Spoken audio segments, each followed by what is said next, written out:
Welcome to Fatman on Batman. I'm Kevin Smith. Okay, we took a little break. Not a huge break. Not the 8-year break that fucking Batman took in the Dark Knight movie, for heaven's sakes. The least Batman-like move ever. Although people will quickly defend and say, he did it in Dark Knight Returns. He took a break. 10 years even. He was a fucking old man. Yeah. He's in his 60s and shit. Anyway, we're back. And now we're going whole hog again for another big chunk of episodes as we delve deep into the mythos of the mighty Batman. Who better to start our second cycle, if you will, than the man who kicked off the first cycle and set such wonderful tone. If you've never listened to Fatman on Batman Episode 1, go back and listen to it, man. It is the best oral you will ever receive in your life. That includes paid hookers, man, because Paul Dini can tell a fucking story. He's a guy he's the Forrest Gump of the cartoon world, man. He's seen it all, from fucking Fat Albert to the rooftops of Gotham to a whole team of Hulks he's in charge of now. Yeah. Paul Dini is a master writer. He created the character of Harley Quinn with Bruce Timm.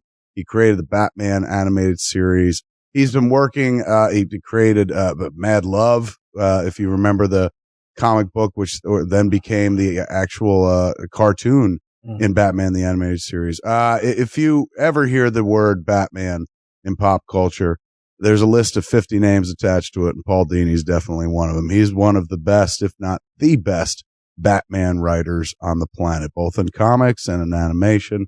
Welcome back, Master Batmaner, Paul Dini. Thanks. It's great to be back. Now, what we're going to do this time around is I played this thing with Mark Bernardin when Dark Knight Returns Part 1 came out on DVD and Blu-ray and digital, available now. We watched it and did a kind of commentary track and shit.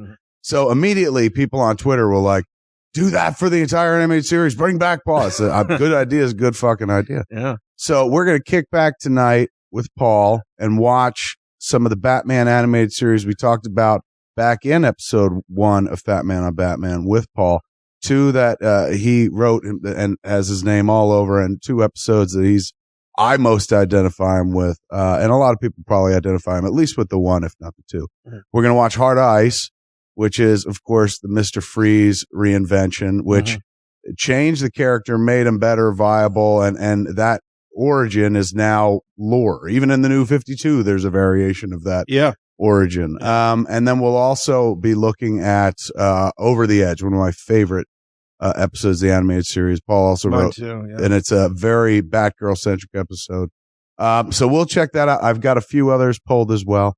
Now, because I don't own this shit, because it belongs to Warner Brothers, God bless them, we can't play the track. And also, as a man who's done a lot of commentary tracks for Laserdiscs back in the day, DVDs after that, and whatnot, if you hear the movie, if the participants who are doing the commentary track are able to listen to the movie, chances are there will be long stretches of absolute silence where we, as fans, fall into appreciation for what we're watching and just start listening to the cool dialogue and shit like that. So in an effort to keep conversation, stimulate constant conversation throughout the commentary track, going back to, I think, the Clerks Special Edition DVD, or maybe it was Clerks 2 or something, I said, let's just leave the headphones off. We'll hear each other. Yeah. But never mind hearing the movie, because I remember watching the commentary, listening and watching to the commentary for Jerry Maguire. Yeah. And you have Tom Cruise and Renee Zellweger and Cuba Gooding, and they're all in the room, and you're like, this is going to be amazing. This motherfucker is going to talk about the making of a true classic.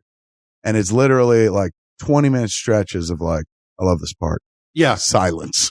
Stuff like that. We can't have that. We got the man here to pen the episodes. He's a font of information. This should be like an oral version of pop-up video, for heaven's sake. Yeah. When Warner's would ask me to do commentary on some of those shows, but also other cartoonists like Chuck Jones or old Popeye cartoons, I do myself because I do all the research on them. I bug guys, and I was talking to Mark Evanier, and he goes, well, if you're doing commentary on Clean Shaven Man, you got to note that that's one of the first cartoons Jack Kirby ever did in-betweens on, and here's his scene that he did. And I'm going like, oh, I'll mention all that stuff. It's great. the cartoon starts coming and it's like, hey, yeah, beat you up, and suddenly I'm just laughing. Right. Oh, it's funny. They're hitting each other.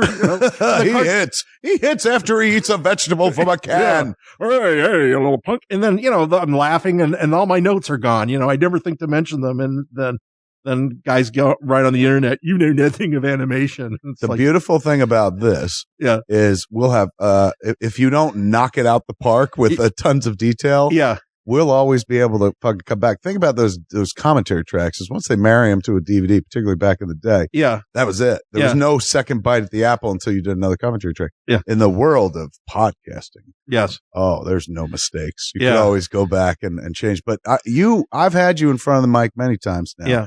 You give you pay out like a fucking broken slot machine, dude. It's all fucking win. Cherries popping up left and right. Now, if you're at home and you want to play along, go to your DVD box set or if you bought it, on some streaming, some Amazon or iTunes or something like that. Go to the episode called Heart of Ice. Spin her up right now. Get her paused up.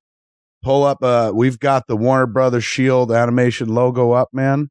I'm going to tell you to press play, and then we're going to be off and running on an audio journey. Yes. Deep into the past. This is almost 20 years back. All right, so here we go. Yeah. Press and play. Boom, we're off and running. Whose idea was the whole, let's dissolve from the shield to the front of the blimp? Must have been Bruce or Eric's. They did the whole title sequence. This is all based on the short promo that they did. You remember that one that they did? Very vaguely explain this. They did a short promo to show, their version of what Batman would look like. And it was like a minute or two long, and it opened with hoods breaking into a jewelry store, and it was very noir where they were lighting cigarettes and, shadows on their faces. And Batman swings down and fights them, takes them by surprise, like in the sequence right here. And then Gordon and some cops break into the building, or onto the roof, and Gordon runs over to the edge of the roof with his gun drawn, and Batman just swings away. It's like, and that was the original piece of animation. That's what they pitched with. Like, hey, it could be this. Yeah, and it had all those great amber shadows and the darkness and everything. That's one of the things I remember is before we actually started work on Batman, Bruce and I went to New York to talk to the DC guys. And we had a weekend trip there. And I remember going up to the top of the Empire State Building, and we just looked at the glow. Sometimes when the fog comes in, it looks really, amber and has this just brilliant look to it. Right. And that was one of the things they got. And especially off the brownstones, it gives it sort of like a weird vintage look, like a timeless look. It's the 20th century. You're just not sure when. Nice, man. So you guys are looking at that going, let's include that. Yeah. The whole thing. A lot of that was Eric Radomski. He was painting with bright colors on black paper, and he really said the city is black all the time, and little pockets of light, just sort of illuminate it. Now, how'd you wind up with Mr. Freeze? Did somebody sign it, or were you like, I think I got something for this guy? Because honestly, prior to your take on him, we had the Otto Preminger version from the Batman TV show. And in comics, he was easily confused with Captain Cold. Right. Or any number of the chilly villains of the DC universe. Yeah. What drew you to him and made you go I think I got something? Or was it simple as Dini, you're on, the Ice Guys. Okay. We looked over the list and we thought, what can we bring these guys? Some had never been done in animation before, or that I was not aware of, like Poison Ivy and some of the other characters. Two-Face. I'd never seen Two-Face animated. No. And Freeze had been around in other animated versions, and you're right, on the TV show he was sort of like this quasi-Germanic or aristocratic character. George Sanders played him in one episode. Mm-hmm. And I thought, Bruce and I were thinking, what can we bring to this guy? And I remember saying, let's do a flip on him. Let's make the coldness in him something more than just physical. Let's make it spiritual and like a coldness in his heart. And once we had that, we started thinking what would make him like that? Like he lost his family, or he lost the love of his life or something. And once we had that kind of ironed out, I lost everything that was precious to me. I am now cold. I'm dead to emotion. So don't look to me for pity, that sort of thing. Then here's a guy who could just feel justified doing whatever he wanted in order to, for revenge or to, make himself feel better. I know they brought his wife back in some of the later episodes, or he's tried to cure her in something. This was really one of the first 2 Freeze episodes I wrote. And I kind of felt like after I'd written this one, I sort of said everything I could about the character. Right. And the more I started working with the cold idea, the more I was going where do I go with it? And I came up with the last image first before I wrote anything else. And I just thought, the coldest guy in the world has got to be able to break down, and he's got to be able to cry. Right. And wouldn't it be great if he's in a cold room and all you see are icicles, forming as he weeps, or snow in front of his face? Right. And I thought, hey, let's work backward from that. How do we get him to that? And so that's your voice is already cracking. Yeah, of course. I promised myself I wouldn't cry. This show is all about how emotional we get over Batman. Yeah. And Paul, just as a writer, when he describes evocative imagery, and particularly from this episode, moving evocative imagery, he chokes up as he talks about it. I choked up when I wrote it. I was looking through my old sketches to see if I had it, but I would draw little like squares or little thumbnails before I start writing anything. And there was this back shot of this guy and his shoulders heaving in a little blizzard. You don't see full on, see from the back. And I thought, like, hey, that's sort of touching. Let's put that in. So you started from the back and then worked from there. So essentially you are starting with what's left of his humanity. Yeah. And then make a villain out of him. And now in most of the Batman Rogues Gallery, of course, the Batman, they hate the Batman like fucking poison. But you chose to go with one where he's almost sort of indifferent to Batman, except Batman gets in the way of his mission. Right. I don't care anything about Batman. I don't care anything about the guys who I have working for me. Because right here, there's a shot of like one of the guys takes a blast that Freeze means for Batman. And the other thugs are trying to help him, and Freeze just says, leave him. He fucked up. Just, I don't care. I pay you and you work for me. He's like Scrooge, I don't care, for people, you do what I hire you to do, and that's it. And the trick is, like, a character like that gets really boring if he doesn't have a little something in him. And most of the Batman villains have a little window that you can kind of look through, and you can see that they're human. There's something still human there.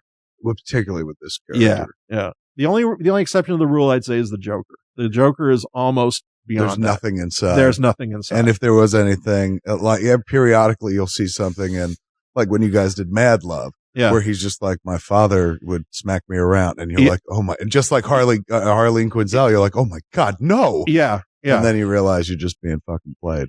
The only thing that I ever think that's human about the Joker, the only thing that I really think bothers him is, oddly enough, being laughed at. He's the one who says when you laugh, and you laugh till you die. But if there's cause for him to be humiliated and for the joke to be on him, he hates that. Right. And that's the one thing Batman's never figured out.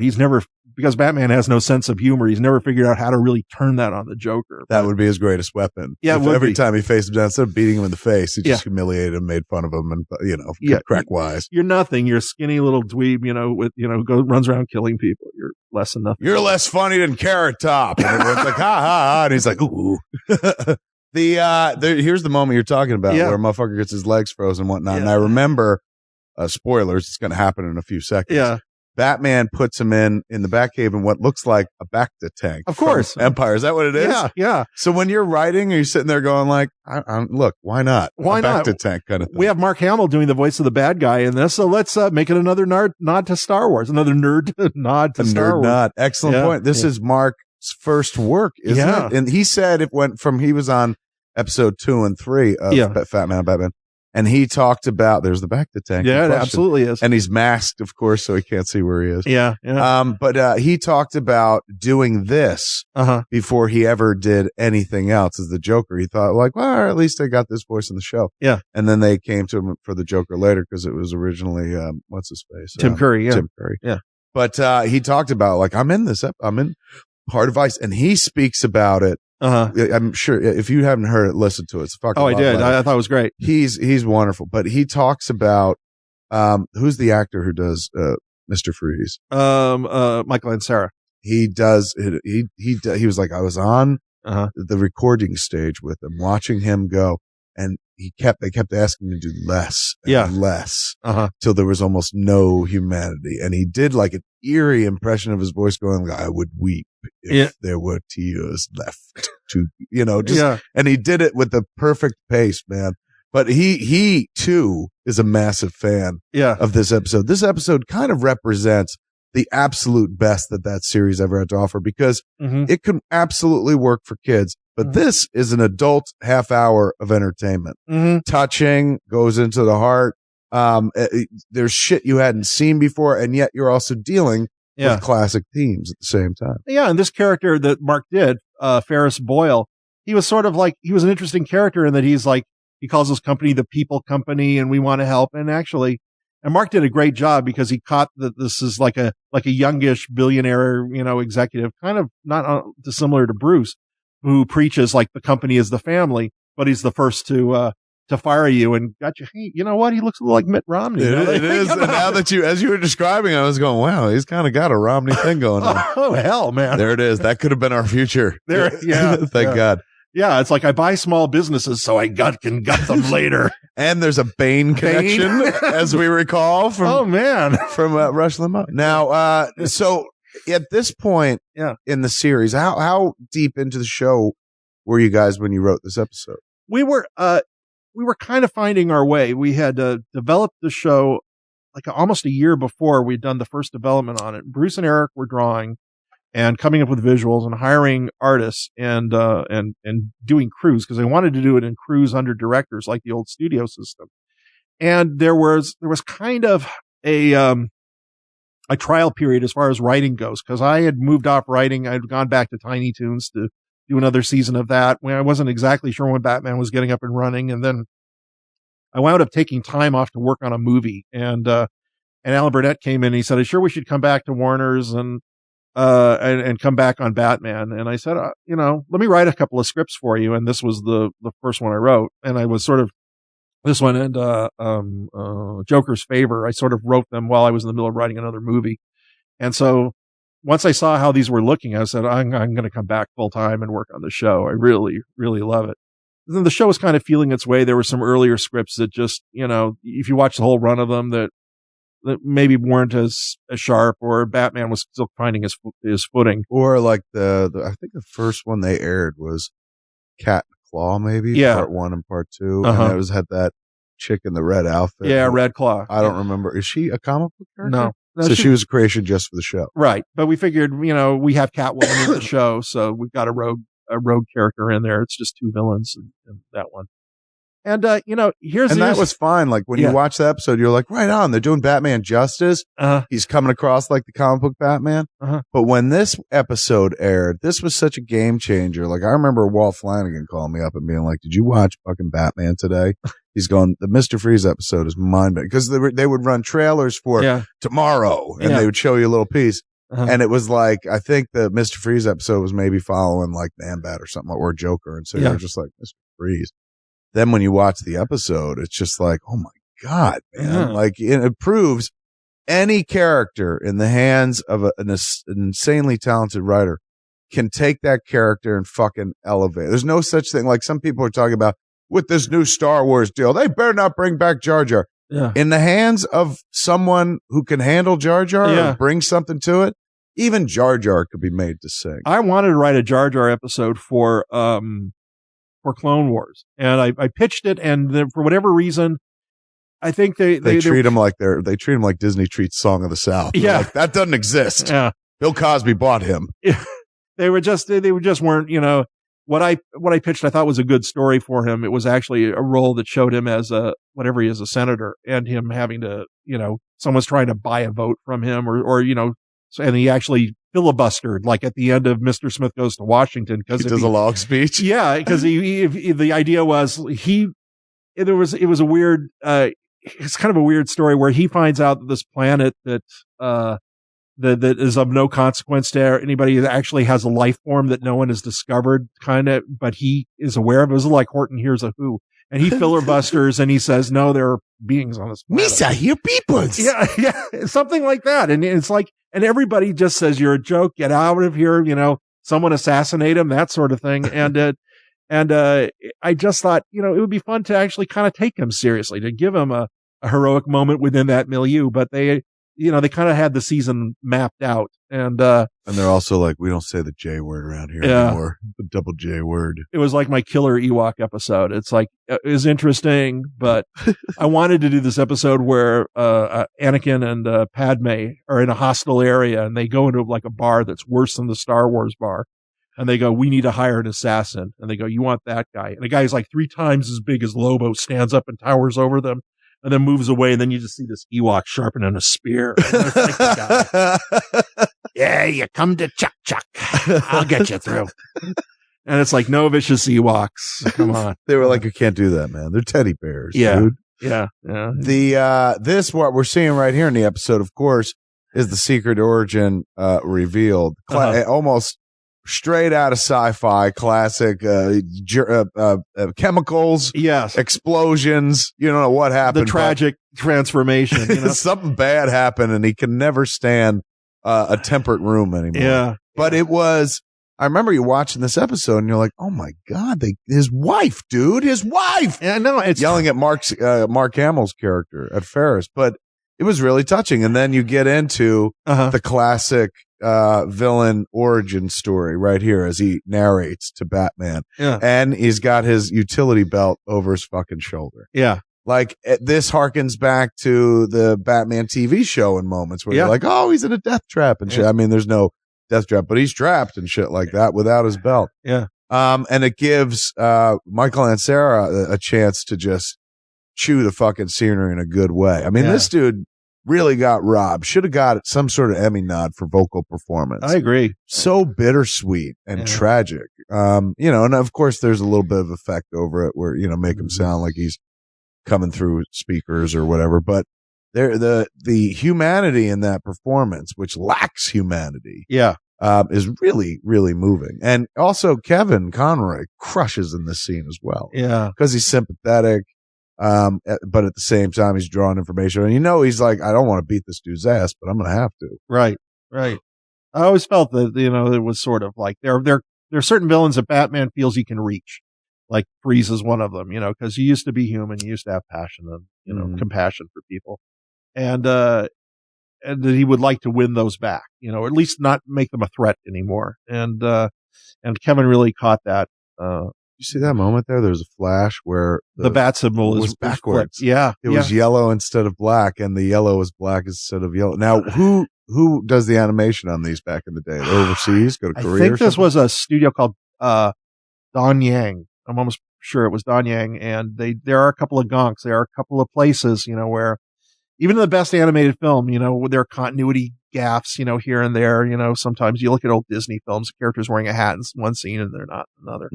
And then, in this one, like we had a couple of flashes on the emblem and at least one scene where he's got the belt back for a brief second before he actually takes it back. You really? You caught it? Yeah. You know, it's like we usually would catch those in retakes sometimes, but sometimes we would spend our money on other things. Like we'd have a set amount of money and fuck it, let it ride. Yeah. It's a kid's show. Yeah. You know, where we're, you know, and there are goofy moments like this, like he asked Mr. You wrote Freeze. the joke? Yeah. Did you write the joke too early on, as background visual joke on camera? Summer Gleason's talking in the background. Guard gets hit by a snowball. Yeah. Do you remember writing shit like that and being like, I think this would be fun? Yeah. And moments like this are sort of like, and also there's a moment like that coming up in the next one we're going to watch. It's, you need a little break. You know, I feel like sometimes before it gets too grim or just too boring or too Saturday morning, if you can stick a gag in there that kind of takes people by surprise and breaks the moment, right, it makes everything else play a little better. Like the way Batman defeats Freeze coming up, it's kind of preposterous, but it's set up and it kind of works. Yes, you buy it. I was sitting there for a second going, what? And then I remember what's going to happen. Yeah. But I mean, honestly, dude, you're doing, you know, Whedon-esque dialogue before Whedon did it. What year is this? 92? 92. And when was Buffy and all that stuff? Like, about 2 or 3 years after that. I mean, granted, he'd written on like Roseanne but the writer on Toy Story, but I mean, what most people consider Whedon-esque dialogue. Fan-friendly dialogue. Yeah, where it's like there's action going on, but they'll break every once in a while. I mean, they did it in Avengers. Like, you know, fucking Loki's trying to tap Iron Man's heart, and he's like, normally this works. And he's like, oh, performance issues, blah, blah, blah. Moments like that, you were doing, well, these fuckers were in short pants. Dude. Yeah, you know, it's moments like that where the character can have, you're kind of laughing at the comedy inherent in the situation. You're not laughing at what the character is.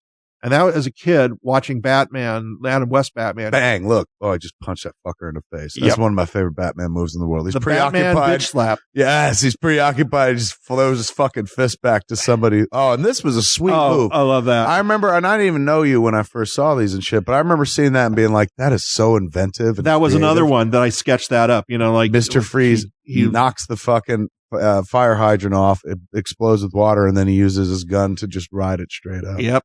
That was another one that started on the legal pad. Sometimes that's where I get my best ideas. It's got to be exciting for you to be like tossing down an idea like that and being like, I hope they draw what's in my head. Yeah. Yeah. I mean, I worked very closely with Bruce, and I remember we watched the rough cut together. We were really impressed by what we did. And there was just this moment of silence, and we both kind of reached across and just shook hands and said, well done. Yeah. Right. And, especially on an episode like this. Yeah. And I gotta give credit to the secret power of cartoons produced for television.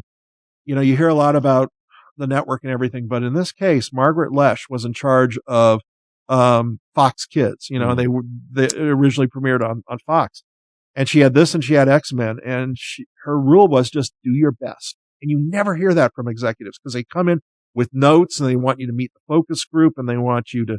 Then they're the educators, and then the lawyers and everything. Margaret just said, do your best. And Gene McCurdy, God bless her, who was in charge of Warner's at that time, said, you guys want to do Batman? Do the Batman you've always wanted to do, make it a labor of love. And when you hear that, and when the shackles are off, you can do your best. That's fucking rare. And that's why cartoons, where so many of them are hunks of shit, is that, I'm sorry. I'm sorry. I'm not naming anybody in particular, but now I'm on my soapbox. Sorry. Because nobody's going to do your best. No one's doing do your best. Do what, okay, we have notes from BS&P, but our anti-bullying squad has yet to, write in, they don't want to do anything that can be conceived as bullying in this. There's the moment right there, man. The chicken soup moment. The chicken soup. Did anybody ever bitch about that? It was so weird. Like, it never occurred to me as anything but badass until just a second where you're like, we get away with the ending. And I was like, of course you do. But then I was like, I guess somebody could be like, it's chicken soup, but there's so much pathos in the episode.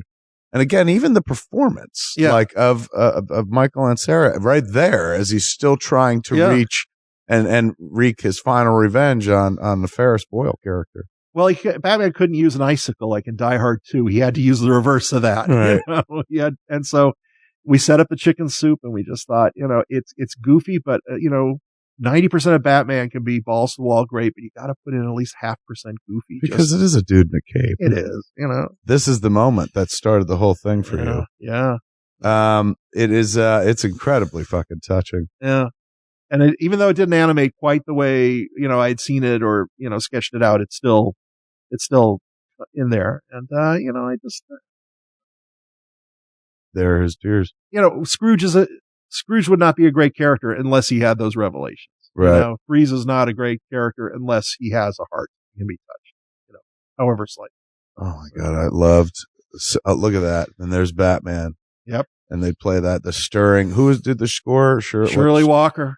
Such a wonderful job. You know what I'm saying? Because again, like when you're, no disrespect to Danny Elfman, who she took her cues from for this score, but he had to do 2 hours. Yeah. She had to do this 65 half hours over and over and over. She had to find ways to kind of back up the story and whatnot, and always did a wonderful job, particularly there in that ending beat as Batman looks on Mr. Freeze. Fantastic fucking writing, sir. Thank you. Ace's fucking episode of television right there. That's still one of my favorites. That is available wherever you could find. I think they got them all on iTunes now, man. I still pull out my DVDs. Did they ever do a big ass fat box set? Or they did, like a big long box of all of them. That's got everything. About 3 years ago. Yeah. I still have my single boxes and whatnot. The ones, when they issued them season by season. Yeah. Blu-ray though, that's what they need to put them on Blu-ray soon because they're gorgeous. And I play them on my big TV, man. You could see like all that artwork on the black paper. You could see the big difference between, explain to Cats, baby, who didn't hear the first episode, you guys were always working on black backgrounds as opposed to most animations done on white. Like He-Man clearly done on white backgrounds. Yeah. But everything in Batman the Animated Series was done on black. We Eric found this black paper, and he had this technique of painting, kind of vibrant colors on black, which kind of took the colors down a shade, and it made it, very, very unique.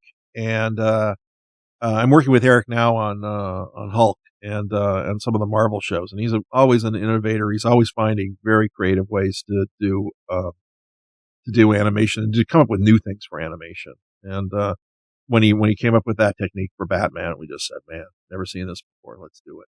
It just complements his world perfectly. And it still really works even years later. Like these cartoons we're looking at now are about almost 20 years old in some cases. Because didn't I read recently on Twitter you were talking about 20 years ago I created Harley Quinn or something like that. September 11th of all things. Well, that wasn't the day I created her, but that was her when her first episode aired. So so it just passed the 20. So we're looking at cartoons that are 2 decades old, and unlike say the Super Friends. Yeah. Now, when 20 years after the Super Friends aired, would be essentially when the Batman animated series was airing. Pretty much, yeah. 15 to 20 years. When you watch them, they fucking felt old. Yeah. These feel timeless. Yeah. These really they're not dated. There's no hint of anachronism. It's pretty impressive, man. They hold up well. You guys made something that's for the ages. Well, I also think that we were at a great age. Everybody who worked on the show is still working. We're not quite that old, but a lot of the crew was working from the early 20s to early 30s.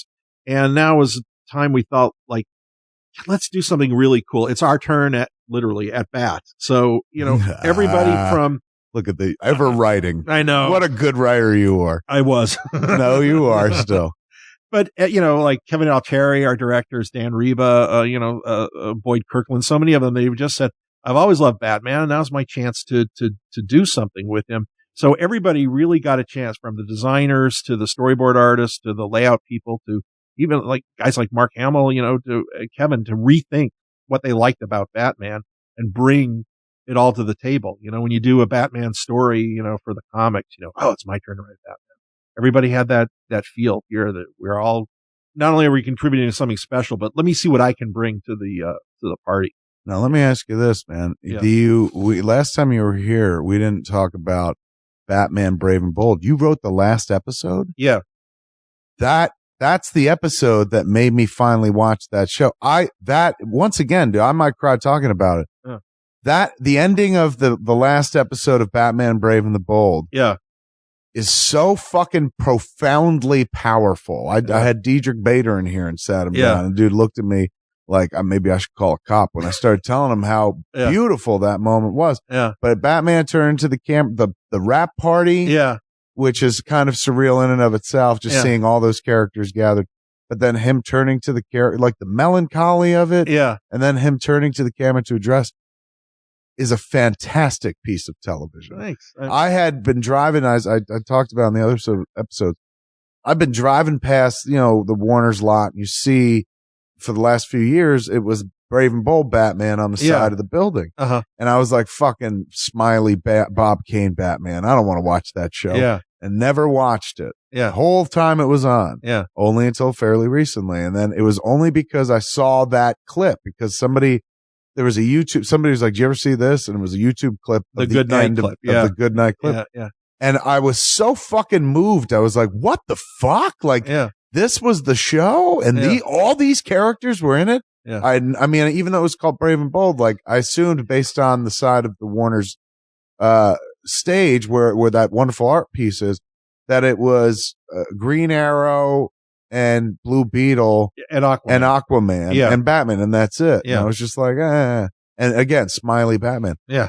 But they did a great job. They even commented and joked about the animated series, about how everyone loved it, and they were like the fucking also ran that nobody liked. Yeah, yeah. But was it in the moment? Was it received poorly? It only went 3 seasons? But that's still a lot. It went 3 seasons, and I didn't work on it on a daily basis. I was sort of the pinch hitter who came in. I think I wrote 4 or 5 episodes, mm-hmm. and it it had its own feel and its own energy. And again, it was James which Tucker. You're good at as well. Like it played. When you watch Batman the Animated Series, you go, "Oh, that's Paul Dini." But you think about before this, Paul Dini was, fucking Tiny Toons. Yeah. So that Batman Brave and Bold lent to like a weird combination of your two strengths in animation. Like when you did the funny stuff, kid stuff, and the grown up superhero stuff. It's more like reaching back when you were trying to imagine when you were a kid, and it would be like, before the Batman Robin relationship seems funky, it seems sort of cool. Like, you want to go fight crime, pal? Yeah, I sure do. Right. And, the whole thing about Batman, talking to the audience, like boys and girls, like Roy Rogers, or any childhood hero you had is like, it's nice. It kind of reaches into the kid inside you. It is wonderful. It is, if you've not, and I've urged folks on earlier episodes of Fatman on Batman, if you haven't tasted Batman Brave and Bold, go do it. Do it with kids. Yeah. It's so incredibly family friendly and whatnot. Just because it's, when I say kids, I mean like fucking 3-4-year-olds even. Yeah. Because it's so, it's just everything about it is fun, and Batman is like a very arch version of Batman. Incredibly fucking superhero about it. Like barely takes off the mask ever throughout the run of the show. But we did the episode where he hunts down Joe Chill. Did you write that? I wrote that one. That's yours as well? Shit, yeah. God, why didn't I know that? Because I wrote the funny Batmite episodes, like the Bat Manga episode and the Scooby-Doo episode. But they also said, do the Chill of the Night episode. Which is probably the closest to a Batman animated series. Wow, I didn't know that you wrote that one. That was a fun one. And Diedrich talked about that when he was on the show. He was just like, that was like really rewarding because I got to play the moment where he finds his parents' killer. He's like, this is, if you go back and listen to the episode, he's like, this is the moment that shaped him. Like he talks about it in acting terms and shit. And I had no idea you wrote that episode. That was a lot of fun. Tell him what that episode's about. That episode is sort of like, originally it was going to be kind of like Christmas Carol, and we had three mystical characters, and it was the Spectre, the Phantom Stranger, and Zatanna. And they were each going to represent different points of Batman's life. And then then we realized we had too much story, and we made the Zatanna bit kind of like a cold opening. So we got her up the table early, and then it was like the Spectre, Phantom Stranger, and Deadman, I think, is in it. No, he wasn't in it.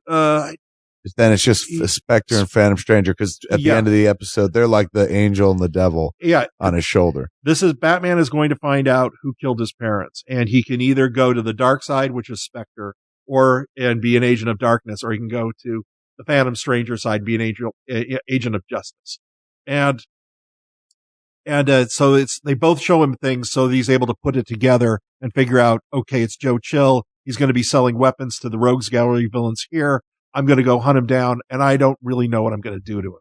And ultimately, he makes the right choice, even though it costs him his identity because he takes off his mask. We were able to do that great moment from the old comic, because I am the son of the man you were murdered. I am Bruce Wayne, Now that happened in a comic book? There was an issue of Batman, like an Earth 2 or something, where he this is an old Bill Finger, correct me if I'm wrong. So Golden Age Bill Finger issue. Yeah, where he tracks down Joe Chill, and he takes off the mask, and Chill goes, no, and he runs into a room of gangsters and says, guys, years ago I killed off, he artfully never mentions. He never says the Wayne. I bumped off this guy, and now his kid grew up to be Batman, and he's after me. And they go, you're the reason Batman's alive, and they shoot him on the spot in the comic book. And we were able to do a little of that. Yeah, the Rogues Gallery. You echo that. He runs out, and he's like, guys, I killed same thing. Yeah, I killed these people, and their kid grew up to be Batman. And the Rogues Gallery, they attack him before he can say the name, and he's running for it. And there's a machine that is bringing down this warehouse on top of him. And there's a nod to Michael Fleischer's Spectre in there. In that wherever Chill runs, you see it's kind of subtle. The roof is cracking just everywhere he runs until it comes down on top of him and kills him. Right. And the Spectre has some line at the end, like, well, at least he got justice. Well, did he? Or something. I forget. But the implication is that he did a Michael Fleischer Spectre type thing where he, some element of the supernatural, was involved in his death. And we were actually able to kill him off. It was pretty cool. It was crazy. I'm watching the episode going, especially when when Batman takes his mask off and he's like, I am Bruce Wayne. Yeah. I was just like, all right, dream? No. Or robot? Or something's going to happen here. And they actually wind out, because I never suspected that they would let you ice Joe Chill, pun intended. Well, the way I heard it come down was Cartoon Network was okay. We know it's a story and he's got to die. It's how he dies. You can't just blow him away with a pistol. A roof falls on him. That's his fault. That's on him. Yeah. And it was because of the fucking weapons he was trying to sell. Yes. Yeah. So he brought his own demise upon himself. But, that's a little more palatable than just, cutting his throat, stuff like that, or shotgun to the head. I always think it should be something like, you catch the fucking killer of your parents. The person shaped you into what you are. Uh-huh. Slow, dude. Put a bullet in a knee and then hang out and talk to him for an hour while he's screaming and shit. And then boom, put a bullet in the other knee and then fucking tell him about life from age 10 to 20 and how lonely you were and fucking you wake up screaming and then shoot him in the fucking elbow or shoulder. Like just excruciating. Make it last. I don't understand these then you movie smear people. him with syrup and release the soldier ants. All right, man. I'd be a terrible Batman. I'd get no crime taken care of because I'd get my man. Yeah. And then I'd spend a month torturing him to slow death. Yeah. And they're like, while you were doing that, the Scarecrow, Mr. Freeze, and Clayface all took over the city. I'll get him next. I was, but this guy, he was a real prick. Yeah. Joker's not breaking out again. He's done. I mean, how about thanks for that? Before, hey, Batman, what about Clayface? You guys are a bunch of bitches. All right, man. We're going to jump into episode 2 this evening. The one that we're actually going to watch, although we just talked about a lot of fucking cartoons and whatnot. Oh, I got to mention the swipe in the last Batman episode. Again, Batman Brave and Bold. Paul wrote the last episode, which was the Dark Might returns. The Dark Might. And it's wonderful. It begins I keep not telling people it begins with Batmite, who is the world's biggest Batman fan from another dimension. An imp from another dimension, just like Mr. Mixelplick, however you pronounce it. That guy, he's a fan of Batman, but the current incarnation in Batman Brave and Bold opened with a cold opening, a mini adventure that solved itself in a minute and a half. Yeah. Almost like you jumped into the middle of a story. And then the story that followed after the credits was not really ever connected. And, it was Batman with sometimes with Plastic Man. Sometimes he teamed up with the Metal Men. Sometimes, you're not talking about some of the most believable characters in the DC universe. A lot of people like their Batman straight up. The most weird they like it is when Superman stops by because then there might be a fight and shit. But generally speaking, they don't like to see him team up with cats that, he's street level. Batman. He's a normal human being. So if he's running around with fucking robots, people like that ain't Batman. But that's what they did. Sergeant Rock, it was okay. Yeah. Oh, they did one opening of the episode where, this is fucking nuts. Yeah. And I cried at the opening of this episode. Batman stops John Wilkes Booth from killing Lincoln. Did you see that? I wrote that. You fucking wrote that episode? That was a cold opening for that episode. That is so moving, dude. With the steampunk John Wilkes Booth? Yes. John Wilkes Boom. Oh, God. Oh, it's so moving. Batman stops President Lincoln from getting killed. And then, and you're sitting there going I can't believe the audacity. How are they going to solve this? How does this tie in? Yeah. And it's Batman's last line where he's like, thank you, Mr. President Lincoln of Earth 2, Yeah. So it's the fucking Batman. Yeah. And that's the kind of show it is. Batman could wind up on Earth 2. There was one episode that opens with him fighting side by side with enemy Ace during World War I and stuff, and so they would say there would be a quick line, a throwaway line to time hole, whatever. Yeah. But they'd let him play with every character. That Lincoln shit, dude, I'm not even lying. That Lincoln shit was beautiful. I watched it and I cried and I rewound and watched it because I was like, I shouldn't feel this emotional about it. But it was so especially the way Bader delivers that line at the end where he's like, "No, thank you, Mr. President Lincoln of Earth," whatever it is, like knowing that, like, I can't do this in the real world, right? But here, it's moving. That's some good shit. Well done, dude. Thank you.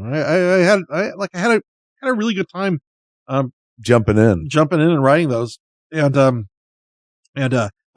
was this moment in the last one where I had to sort of like get rid of Batmite semi-permanently and had him fade out of existence. And I was going like, what's a good visual for this? And I was going like, I remember something like this that I wanted to do. And then I remember way back in Sandman, in the very first series Neil Gaiman did, there's that great moment where Dr. Destiny figures he's killed the Sandman, and you see him against an all-white background, and you pull out and he's in the middle of his palm, and it's like, fuck it, I'm gonna rip it off. Batmite vanishes in the middle of nowhere, and you pull out, and it's the white of Batman's eye, right? And that's at the party. He's at the party all of a sudden. And then I actually wrote Neil, and I said, "Hey, do you mind if I borrow this?" And he says, "No," and go ahead. And then he saw it, and he said, "That was really good," and he liked that episode a lot too. And he said, "Thanks." It's a great episode. The episode is Batmite used to love the show. He's got all the posters up from over on his wall, but he's sick of this incarnation of Batman. He wants the dark Batman back. Essentially, he's referring to Batman the Animated Series. And no more of this foolishness and silliness. And so he brings it like it's crazy. He gets the show canceled by making it, by bringing in, Ted McGinley. He wants the show to jump the shark. Ted McGinley comes in and starts doing the voice of Aquaman. So he's like, outrageous. But it's really, so he's trying to get the show canceled, and he does get it canceled. And then he gets himself Ambush Bug of all people, voiced by Henry Winkler. It sounds like Henry Winkler. Jumping the shark, the whole thing. Holy shit. I never pieced that together. That's pretty funny. And he's sitting there telling Batmite, he's just like, look, if silly Batman goes away, there's no room for Batmite in a serious Batman universe. And it's Paul Rubens as Batmite. And he's just like, oh no, I've destroyed my own existence or whatever. And he pops out of, he's on the white screen and his limbs go away, body goes away, and then finally the head goes away. And you pull back and it's the white of Batman's eye, and you're at the Batcave for essentially a rap party. And they're pulling down like pieces of like deflating stones, pulling away the cardboard picking up the Batmobile, revealing it to be a two-dimensional flat. And Batman's standing there, you see every character who's been on the show for the last 3 years, they're all standing around drinking, talking, whatever. And, Batman was like, I didn't think there'd be this many. And Ambush Bug's like, I put the word out. And, it's so, I don't even do it. This make me cry. But it's like a rap where he's just like, so this is really it. Oh, I don't want to do it. But at the end, it's like, Neil and I were later talking about that episode, and I said, I never want to write the DC characters again. I just want to leave them there. It was, if you're going to send them off in your career, that was a really beautiful way. It's like, I just don't want to go back and try and do it again. You can watch the ending of this. Just go to YouTube and enter Dark Might. Goodbye.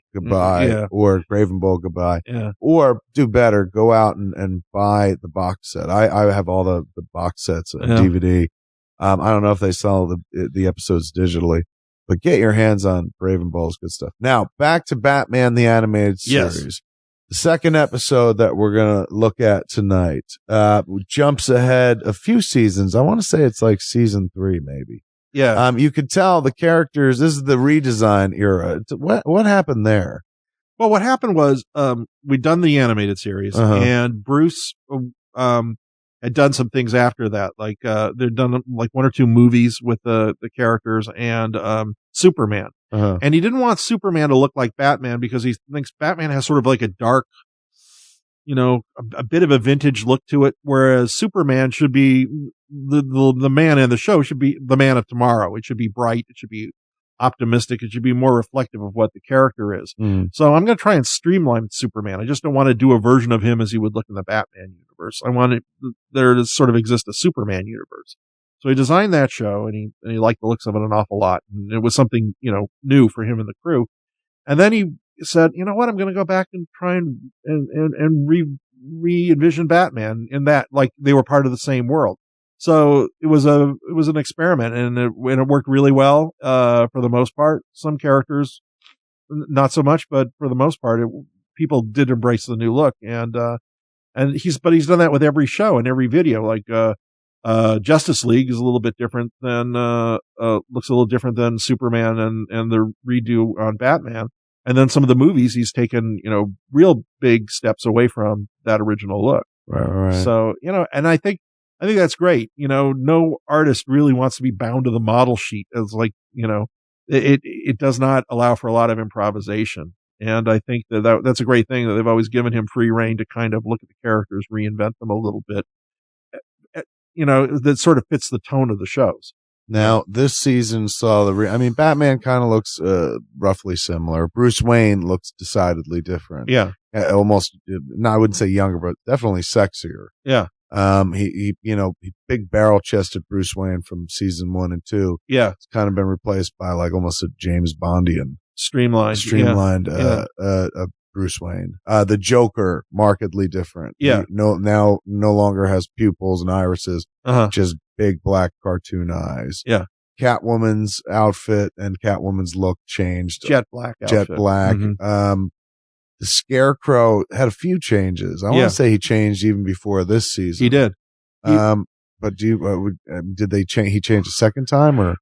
He did because he becomes that first. In season 1, there's the one where he looks like he's got a mop head where he's fixes the football game. Well, there was one before that, which we call the condom head, Scarecrow. Cause he had just looked like a bag over. Yeah. That's the mop head to me. That's the one that's right. Yeah. Fear of victory. Fear of victory. Yes. Yeah. And then the next time he looked like a jack-o'-lantern kind of with a mouth and the hair and everything. But then for this season, he had the hangman. Yeah. With the rope around his neck, as we see in this episode. And this is the best one, I think. Yeah. Oh, this is a creepy fucking version of it. The first one, look, no complaints. Believe me, I was just fucking delighted to see a Scarecrow that was close to the fucking comic book Scarecrow. Yeah. And then when they reinvented his look with the, the more jack-o'-lantern looking, Leatherface look, you were like, wait, he's got a big moving mouth. Whatever. I don't care. I'll buy it because I like the Scarecrow. Yeah. But this one, hands down, is the one that worked best. And did you change up voices? It wasn't always, this is Jeffrey Combs. Combs, right? Yeah. I think the first one was Henry Pollack. I'd have to go back and check. It wasn't Jeffrey Combs. He didn't come in until later on. Yeah. Jeffrey Combs did a third season and that's when he came in and, did a really good job, and the redesign was really terrific. Again, he's sort of a character I would have liked to have worked with more, but a lot of times, you just we would always some characters we'd struggle for. How do you take away someone's fear? Do you give them more? Do you change what they're fearful of? You're always sort of bound to fear with Scarecrow, right? So he was sort of hard to write for. Riddler was sort of hard to write for, but we tried using them as much as we could. Riddler's gorgeous to look at as a character, but like, at the end of the day, just a dude who's just like, what's black and white and red all over. Yeah. I'll tell you something kind of interesting about the way I thought about this episode was, and this is something that does not come out at all when you watch it. It's not in it tonally or anything, but talking about over the edge. Over the edge. It's like when I wrote it, The Simpsons have been on the air about 6-7 years. And I said, I'm going to try and borrow from The Simpsons a little bit, not in terms of gags or characters, but the technique of writing where you've got a big universe and you cut around a lot. You've got like 40 major Simpson characters. Batman, you've got maybe 1925, characters that you kind of know by sight. And because this show moves very quickly from one scene to another, I was really kind of inspired by the writing they were doing with Simpsons. And I was saying, like, I wonder if I could do something like that where I could introduce characters, like certainly like villains and supporting characters that are really not, germane to the plot, but we know them so well that we could, for a break, just to inject a little bit of humor in an otherwise really grim episode, we go to Harley Quinn for a second, or we go to the cops for a second, or we cut around, we make Gotham really, well known to the Gotham, like Springfield. Exactly. Where you can tell a Simpsons story with all, 40 or 50 characters, even if they just come in for a line or two. So I sort of experimented with that here and said, through how many characters can I tell this story? Which is actually the point of view of just one character. But, it moved that way because I didn't want to do a linear story with this. And you wind spoilers if you've never seen it. it's a dream episode. It is. So even more so because it's a dream episode, and it's presumably the perspective of Batgirl, right, in her gassed, poisoned state. Mm-hmm. What else would she dream but an entire, that's her life, is all the Gotham, the characters of Gotham, the major players of Gotham, and Batman being the main focal point, and her dad, of course, play major roles. And so if you were going to have this, fucked up, Scarecrow induced dream, naturally, who would come in and, be Batman, who beat the shit out of Batman? Bane. Right. Even though you're like, where the fuck did Bane come out of this episode? Yeah. But like you were saying, you're being able to weave Simpsons like, throw characters into the soup for just a few spoonfuls before jumping to something else. Bane, once he comes in, he's in for the rest of the episode. It's also like when you have a dream, sometimes you move in a very fluid way, from one idea to another, and people you haven't thought of in a long time will pop in there. And there were times I deliberately did a few things that the characters wouldn't do because, like Batman, I don't think would he give up, or would Robin just run away crying, or, it's like, no, they wouldn't, but they would from Barbara's point of view, because this is her worst case scenario. Right. This is her worst fear playing out in her head. So Batman is not going to be 100%, make 100% the choices that he would in reality, so to speak. All right. I look forward to this, man. This is one of my favorite things in the world ever. Ever. I love this episode of Batman the Animated Series. It's from season 3, or at least from the season 3 box set, I believe. Yeah. And it's episode written by Paul entitled Over the Edge. Now we've got it spun up, wound up, man. It begins with a different version of the Warner Brothers shield, this time with Bugs Bunny leaning on it, carrot in hand. I'm about to press play. There's 2 seconds on this clock already, and boom. Now there's 3, and we're off and running. They kept this opening until at a certain point it became the Batman and Robin adventures or something. And I think they used clips or something like that. Yeah, then it became kind of a best of compilation. The score changed a little bit, but at least for the box set, a season 3 box set, they're still using that same classic piece of animation. This the opening, the bank robbery, Batmobile speeding, and then the rooftop and whatnot. This version of Bane is hands down my favorite version of Bane throughout everything, man, even including the new movie. I remember when you showed me the rough cut of Dogma, you had it playing in the background. You had like some of Bane's dialogue playing in the background. That scene, there's a moment where they're fighting where he's like, "What would you expect from a killer of children?" And we had that playing, and like Linda Fiorentino's character was in bed, Bethany. Yeah. And then that's what you heard her watching in the background. Oh, yeah. And then they were like, to clear that, it's going to cost like $20,000, $50,000. Miramax like, take it out. All right, here it is. This episode begins so spellbindingly well, man. Batman and Robin being chased through the Batcave, automatic gunfire firing off all around. They're being chased by Gotham SWAT. Jason Todd's Robin costume. Well, we don't know it's just Jason Todd. Presumably it's Dick Grayson, but a spare Robin costume involved, because this is what, Tim Drake Robin? Tim Drake Robin, yeah. Has been shattered. Commissioner Gordon, Harvey Bullock, and all the Gotham SWAT are now in the Batcave, man, launching fucking bazookas at the Batmobile. And you're like, what the fuck happened? Yeah. Because this just began after the opening credits. And he's calling him by name. He's saying, "Stop, Bruce Wayne, wherever, stop right now." And they're hiding behind the giant fucking penny. Yeah. It's like, essentially you're like, is this the last episode of Batman ever? It feels like you've walked into part 2 of a 2-parter, man. Yeah. And so the whole time you're like, what the fuck is going on, man? If you've never seen it before, and if you're listening to this, you've never seen it before. That's why my favorite opening is kick him in the balls. It is fantastic. And the chase of it all. Yeah. Montoya shows up in the Batcave. Awesome. Batman's trying to protect Robin. He takes him and jumps off. Like every part of this is fucking fantastic. You just have no idea what the fuck is happening. And as a fan of the show, you're sitting here going, okay, computer simulation, dream, fantasy adventure. You're trying to think ahead of it and going what? I'm a longtime fan of the show, and I never saw Dream. Yeah.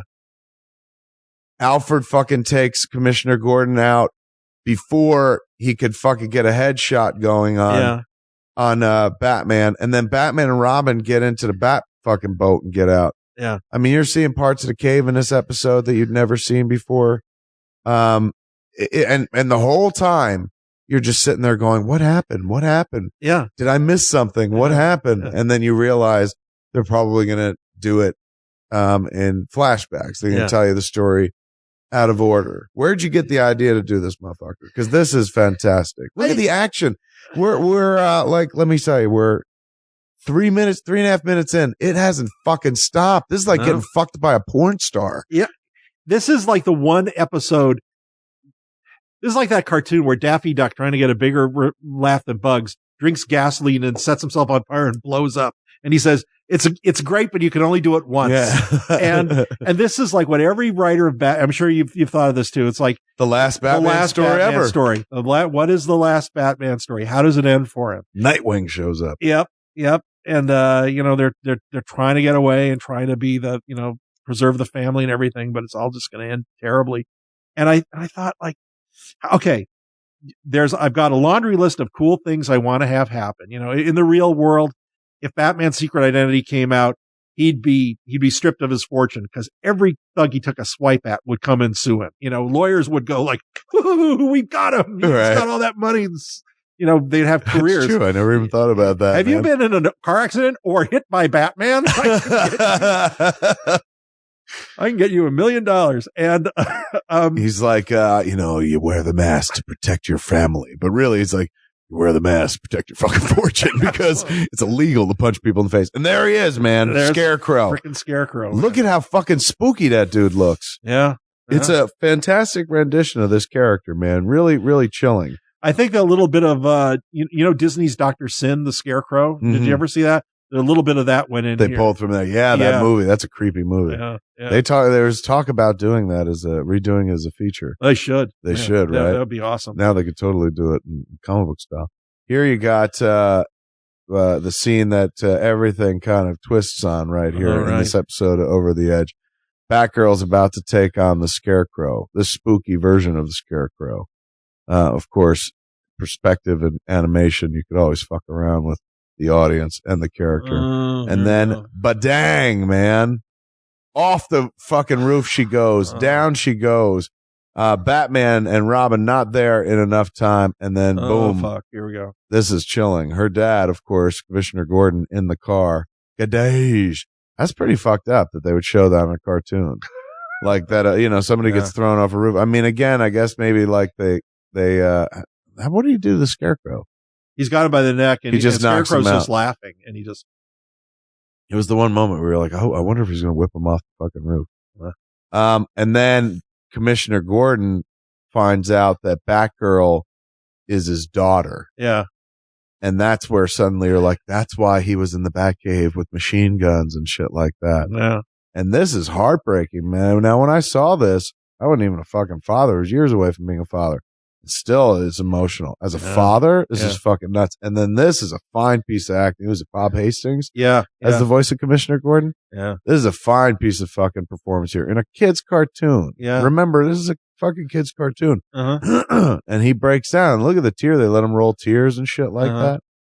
And then this is the moment where they essentially, Commissioner Gordon and Batman break up.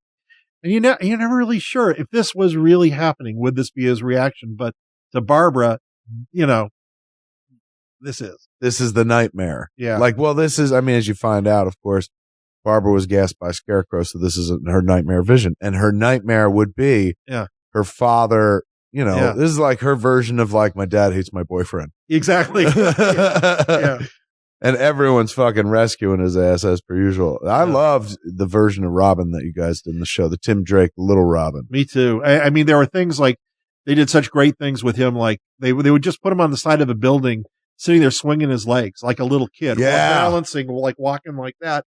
He's highly trained, but at the same time, he's a kid. And would do kid-like things. This is the last Batman story, dude. I mean, and again, like as a longtime fan of the show, even at the introduction of the Scarecrow, Yeah. you should be like, okay, this is a nightmare. But still, I was just like, it's done so fucking seriously. You're like, holy shit, maybe they're ending this motherfucker and this is how they're going out. Even if you kind of got the idea it's a fake out or you suspected it was, I think if you're a fan and you're invested in Batman, you want to say, okay, how far are they going to go? How far are they going to take it? Where are they going to go with it? I can deal with it if it's a what if story or or an Earth 2 story, something like that. There's sexy Bruce Wayne. Yeah. They thinned him out like he's, this is a Bruce Wayne. Wearing the turtleneck. Yeah. And he's got the eyebrow. He's almost got bats for eyebrows. He does. Yeah. And this, such a great scene where he's just like, he calls him and he's just like, we're outside the fucking house. Yeah. Ba-boom, ba-boom. You got 10 seconds. No, 3 seconds. I remember I wanted to do this episode so much, and I felt like if I went in and pitched it verbally, I think I may have said this before on the previous podcast, that they wouldn't let me do it because if it's, a dream, they'd say, we did a dream episode with the Mad Hatter. So I actually wrote a full outline on this, and I just delivered it. I showed it to Alan Burnett first, and he said, it's really good. And then I put it on Bruce's desk, because he had no idea what we were coming up with. And I went to lunch, and then I come back, and then it's back on my desk and written in red, "You fucker, it's great." That's awesome. And then we talked about, okay, it is a dream episode, but this is a different twist. And like we said, he was interested in how do we get what, now that we've established it, how does it end? How far can we take this? Because you have this like wonderful opportunity to go crazy with it and never have to worry about the continuity, because you're gonna, it's like a deathbed confession. You can live your life as a fucking terrible shit. Yeah. But then at the very end, just be like, I'm sorry, God, I'm sorry. Yeah. Same thing here. Where as soon as you fucking pull the plug on and go like it's a dream, everybody goes, woo. So until then, how deep down the rabbit hole can you go? But at the same time, at the very end, when Barbara has a talk with Gordon, I wanted to give the audience something they really could take away with them that really kind of would change the dynamic. And he basically says, I know everything. Yes. That's the M. Night Shyamalan ending to this episode, because you've gone on this journey where you're just like, all hell is broken loose and everything has changed forever. And you're like, oh, it's a dream. Whew, everything's back to normal. And then there's a curveball they throw at you where, spoilers, Commissioner Gordon's like, I know, but I don't know. Yeah. Essentially, it's like, don't ask, don't tell. Exactly. Yeah. Montoya gets a lot of FaceTime in this episode. Yeah. And and that was another thing, is like I kept, it isn't really her story, but you see a lot of her in this. And then there's a scene coming up where she's talking to Bullock because the mayor's in there talking to Gordon. And that was something it has more of a feeling of a cop show at that point, because it's like the old man's getting busted by the mayor, who basically fires and says, step down. Right. And so we were playing with a lot of ideas in this episode and introducing them very quickly and moving along. And, Nightwing unmasked. Yeah. Dick Grayson. Busted. Limping. I mean, in that last shot, it looked like they fucking gunned him down. I remember that being like, oh my God. And there's Tim watching in the crowd. Yeah, he's probably got like at least 6 slugs in him. It would have taken that much to have brought him down. Right. And still he's walking. Oh man, chilling fucking shit. Yeah. And I remember going like, wow, man, like, you think, everyone likes the last Batman story ever because Dark Knight Returns is like what we thought the last Batman story ever, but yeah, a classic last Batman story ever. It's tough to fucking jump into that genre, but this episode does it and so well, where it was like, if this was the end, like this would have been an Emmy-winning episode, at least amongst fans. Fuck that. I don't know if the real organization would recognize it, but it would be like, oh my God, they can't believe they ended it like that. But it's you guys went on not much longer with this incarnation. Then it became, I guess, Batman and Robin, The Adventures of Batman and Robin, or something. Well, they kind of rebranded the show in the middle of like the previous episodes where it was Batman and Robin, and this was the last run we actually did. This is it? Yeah, because it was paired up with Batman Superman, and then they ended Batman Superman. We did Batman Beyond, and then Bruce did Justice League after that. Wow, so this was the last season. So really, technically only 3 seasons of Batman the Animated Series? How many episodes? Well, there were 3 incarnations of it. It was like 109 episodes. So with animation, it's funky, though. They would run them in blocks of 65, and then they would make it lower by 13, like 52. And then they'd split it up here and there. Here's the guest appearances you were talking about. Oh, before. yeah. Harley, Mad Hatter, and they're on a talk show. Yeah. And they're all being, they all have lawsuits against Batman now. It goes to by Johnny Cochran as their lawyer. It goes to your, what you talked about on the first episode of Fatman On Batman, where you're like, the Gotham villains are kind of like the Kardashians of the Gotham world, just fucking famous for being famous, but the added element of crime. Yeah. And everybody's kind of fascinated by them. Like, why do they dress like that? Why do they do that? Yeah. They're like club kids gone wrong. I actually think that's quite a draw for Gotham City, is like, and I think like, we take them to Arkham Asylum, or we give them 3 months in jail, and then we let them back out on the street. But they're like walk around characters at this point, right? With the exception of maybe the Joker and a couple of other guys, it's like there's always a dangerous few. Yeah. But for the most part, they're kind of like the cats hang outside Grauman's Theater, get their picture taken for like $20. Yeah. Like, I've seen you on stuff. Or, maybe you commit a crime in Gotham. Yeah. Low level crime. Like, let's say you're Kite Man. Yeah. Okay. You get a podcast out of it. Very popular one. Yeah. There you go. Turns into a live stage show. You got a way to support yourself. Talk about the one great crime. Yeah. One great run of crime you had, and then you fought Batman and shit like that. And you talk about being in Blackgate for a little while and meeting some other fucking. You can eat out on that story. There's a book in that. A book deal in that. No doubt, man. We're in the unreality of the story. We're now at the point where a desperate Commissioner Gordon is meeting somebody in Blackgate, and that somebody turns out to be the one and only Bane, man.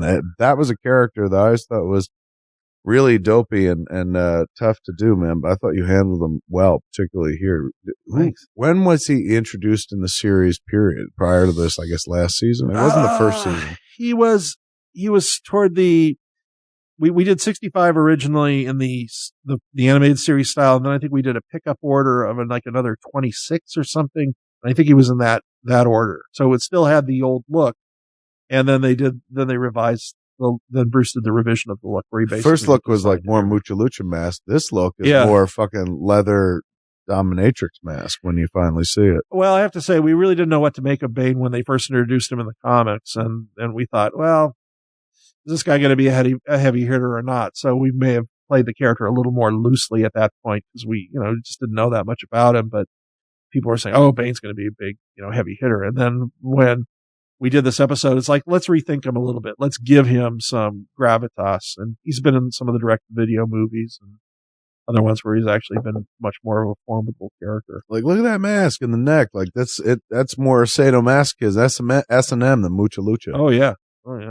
But this is like the Bane you wanted to see in a cartoon. Like, look, he's just pounding fucking ass, man. And he's calmly talking to him. And he's berating him for fucking being a chicken shit.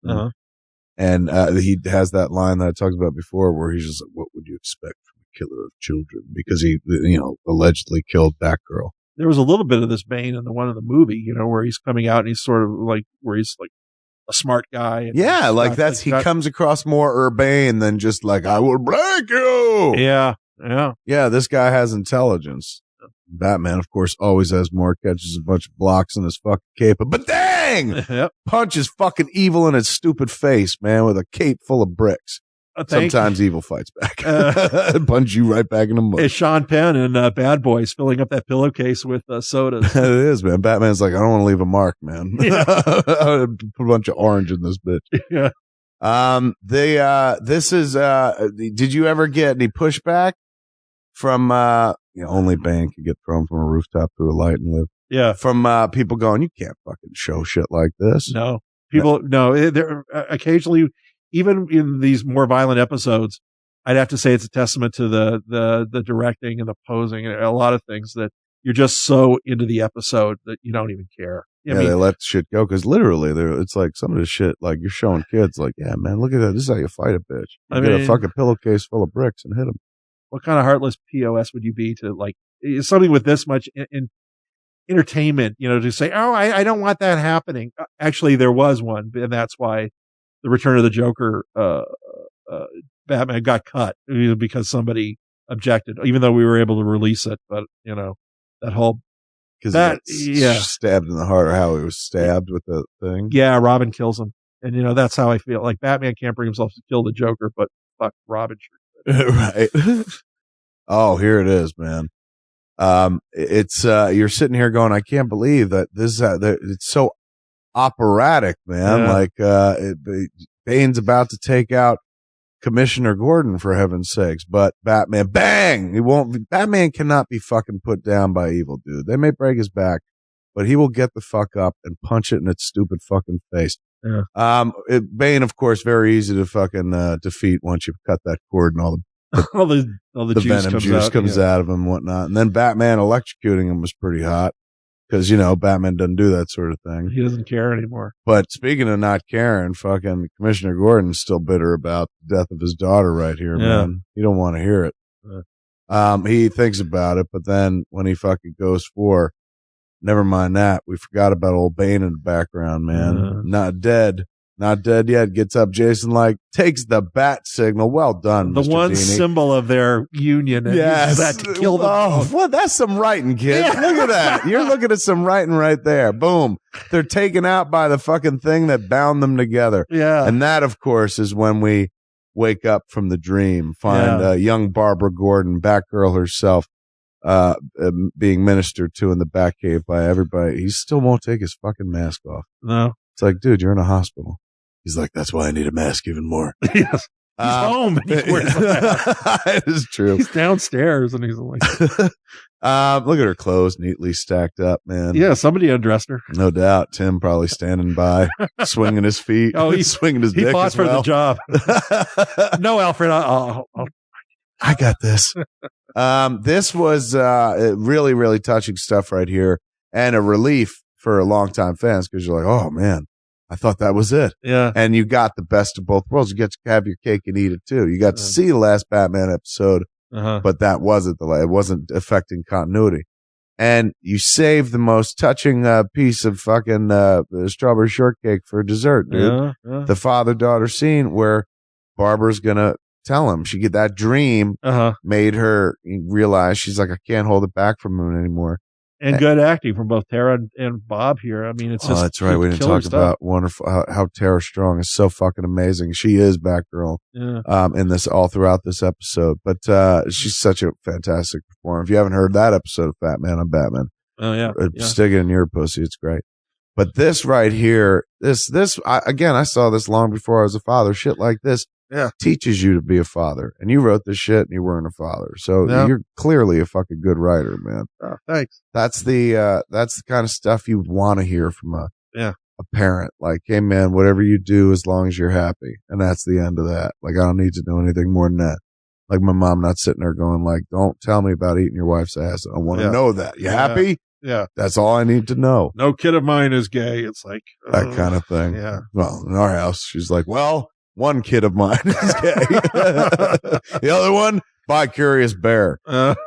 This has been an amazing fucking episode right here, man. Yeah. It's called Batman, the animated series, of course. Over the Edge is the episode from season 3. If you haven't seen it yet, why the fuck are you listening to this? It's been spoiled to death. But if you know the episode, man, rewatch. Yeah. Again and again. Now that you've listened to it with us, rewatch it just by yourself, man. I've been sitting here chit-chatting with Paul through it. I know what I'm going to do as soon as we're done here. I'm going to watch it downstairs before I go to bed because it grabs you in right away, man. It's a killer opening, but all the little touches you throw in there, dude, taking those dudes out with the fucking bat signal, shit like that. That's, hey, if you love Batman, did you win any Emmys? Way. Have you won Emmys? Shit, yeah. Shit, yeah. I got 5 of them. Do you really? Yeah. For what? 2 of them are for Tiny Toons and 3 of them are for Batman. And actually, which Batmans? Heart of Ice. Look at you. They gave it. That year they gave for best writing in an animated series, and it was and Heart of Ice went up, and that's the one that took it. And then look how proud you must have been. Holy shit! I won an award. Yeah, and this was. Then we went for Then 3 years in a row, we went for Batman, and it might have been this might have been one of the episodes that went up. I think it might have been, and then Batman Superman, I think won an Emmy also. The one that I wrote with Steve Gerber that we all wrote together on. Which one was that? The one with Luthor and Joker. Oh, the crossover. The crossover. They put it out as Batman, Superman. I want to say they called it World's Finest. World's Finest, like that. Yeah, but that was with the Jade. The Jade, Kryptonian dragon. Yeah. Looked like a Jade dragon and shit like that. Yeah. And Mercy was in it. Yeah, it was the crossover between the two. It was really, and Lois Lane was kind of flirting with Bruce Wayne. Lois Lane and Bruce Wayne was kind of making moves on Lois Lane. Yeah. And Clark's getting tired. That had this really misogynistic scene, and I hang my head in shame, but I still wrote it and I love it. Is Luthor and the Joker confront each other, and they're both furious at each other. They both snap their fingers, and the hench girls fight it out, and you just see them fighting. And I have this cell in our foyer when you walk in the door. There's like Harley's got Mercy in a headlock, and their costumes are ripped up, and in the background you just see Luthor and Joker are just going like blah blah blah, talking like gentlemen over cigars. Let's do this. So wait a second. You wrote that with who? God, Steve Gerber worked on part of it. Remember him? From Howard the Duck. Howard the Duck. He was a staff writer on Superman for a while. He showed up every week we could get him in, and because he was always doing comics, but he wrote a few of the Batmans and a few of the Supermans. He wrote the Farmer Brown episode of Batman, the one with the mutant farm animals in it, if you remember that one. Oh my God. Yeah. And but he worked on Batman, Superman, and Alan Burnett and I worked on that. Rich Vogel may have had his hand in that one. It's been forever since I've seen it, but that was like another one where we each took, it was 3 acts and each of us took one and wrote it, a half hour and wrote it. Which one you want to look at next? Who did Mask of the Phantasm? That was Alan, myself, Michael Reeves, and Marty Pasco. So there were four writers on that. You want to take a look at that one next? Sure. I haven't seen that in a fucking dog's age, man. That's like 90 minutes, like 85 minutes or something like that. Feature length. This was the Batman animated series movie that was actually in theaters and stuff. Yeah. Mask of the Phantasm, which has echoed Batman Year 2. Yeah, it does. From the comics. Yeah. But a really wonderful piece. So we can kick back and watch that. We're going to watch Mad Love. But let's leave it up to the audience too, man. A lot of Twitter, of course, is a place to reach both of us. I'm at that Kevin Smith, and Paul is at Paul M. Dini. Wait. Where am I? I've gone. Twitter. Oh, yeah. You are Paul M. Dini. Yeah. Or Paul Dini at Twitter, something like that. Yeah. I think the M is in there because I remember being like, why did you leave the M? Did somebody else take Paul Dini? No. Just, but it's like I'm on Twitter and I'm on Facebook. So, let us know which episodes of the animated series that you want us to chit chat over, man. Because boy, there's a bunch of them, as we know. Yeah. It'd be helpful, of course, if there were episodes that Paul wrote himself. But did you write on episodes that you didn't write on? Like, is it like other TV where it's like you see one person's name on it, but other people may have worked on it? Yeah, it's a little bit like that. As a story editor, you wind up writing or rewriting a lot of stuff. And sometimes you'll sit down and there's a story that's just not working, and you take it apart and you rewrite it, from the ground up, and it goes in and everybody loves it. And, the original writer's name is on it. You got to play fair, like that. He took a shot at it. And that's just the way it is. My name was on the show all the time as story editor. So occasionally there would be moments where somebody would get behind and it would be like, can you take an act of something? And you sit down, you write it, and you do it like that, and that's the way it's in prime time. When I worked on Lost, occasionally the exec producers would come in and they'd say, you take this scene, you take that scene. We'd hand it in at the end of the day, and then it would get cobbled together in the episode. And, whoever was up would get the episode credit. That's sort of like the way they do it, weird, sometimes in sitcoms and prime time. If you get the DVD box set of Batman the Animated Series season 3, or maybe in the massive box that they put out that Paul mentioned before, there's a commentary on the Over the Edge episode with Bruce Timm and Paul and Glenn Murakami and James Tucker, who's a storyboard artist here, but he went on to work on he was one of the creative forces behind Brave and Bold. Well, that's the great thing about Warner Brothers is they bump the guys up. Like a lot of studios, you're there for a job and it's like train your assistant well because we're firing you, so next season he's going to have your job. But at Warner's they would say, James Tucker did a phenomenal job on Batman and Superman, and so they bumped him up. So Brave and Bold was his show, and he's done a couple of others since then too. Nice. All right. So in the future, man, when me and Paul next sit in front of the mic, We'll be looking at World's Finest, the Batman Superman movie. We'll look at Mad Love, which is a seminal episode because it was based on the which came first? Well, the comic came first. Well, she came first in the series. Yeah. Then the comic came first, and then we did it. You did a version as an episode. Yeah. Did you work on the one that had the Dark Knight piece in it? Yeah, I did. It was a 3-parter, right? It was like Batman. It was 3 different takes on Batman. Legends of the Dark Knight. Yes, that's it. Legends of the Dark Knight. Yeah. I mean, that was Bob Goodman's episode, but it was a situation where we'd all break the episode together. We'd, go over it, and, would come in and I would do some rewriting on it and everything. But Bob's a terrific writer. He's on Warehouse 13 now, and, he's doing that show. And he he created the Zeta Project, which was a spinoff from, Batman Beyond. Yeah. I remember that show. But he did that. He took that one and really did a terrific job with it. And actually he did the Dark Knight that's coming out, part 1 that already came out, and then part 2, because, he adapted the Frank Miller for Legends of the Dark Knight. So he came back and did the 2-part adaptation. I loved it. Did you watch it? Yeah, it's really great. Oh, I loved it. I mean, there's some shit like it took me second viewing to be okay with the fact that there was not going to be voiceover. Yeah. Especially with Peter Weller's voice was so badass. Yeah. It was just like, I would have loved to have heard voiceover all throughout, but I suggested that they do they do the part 1, part 2, and then all together, and then do a special edition where he does all the voiceover that's in the comics. But yeah, I loved it. I thought they did such a nice job.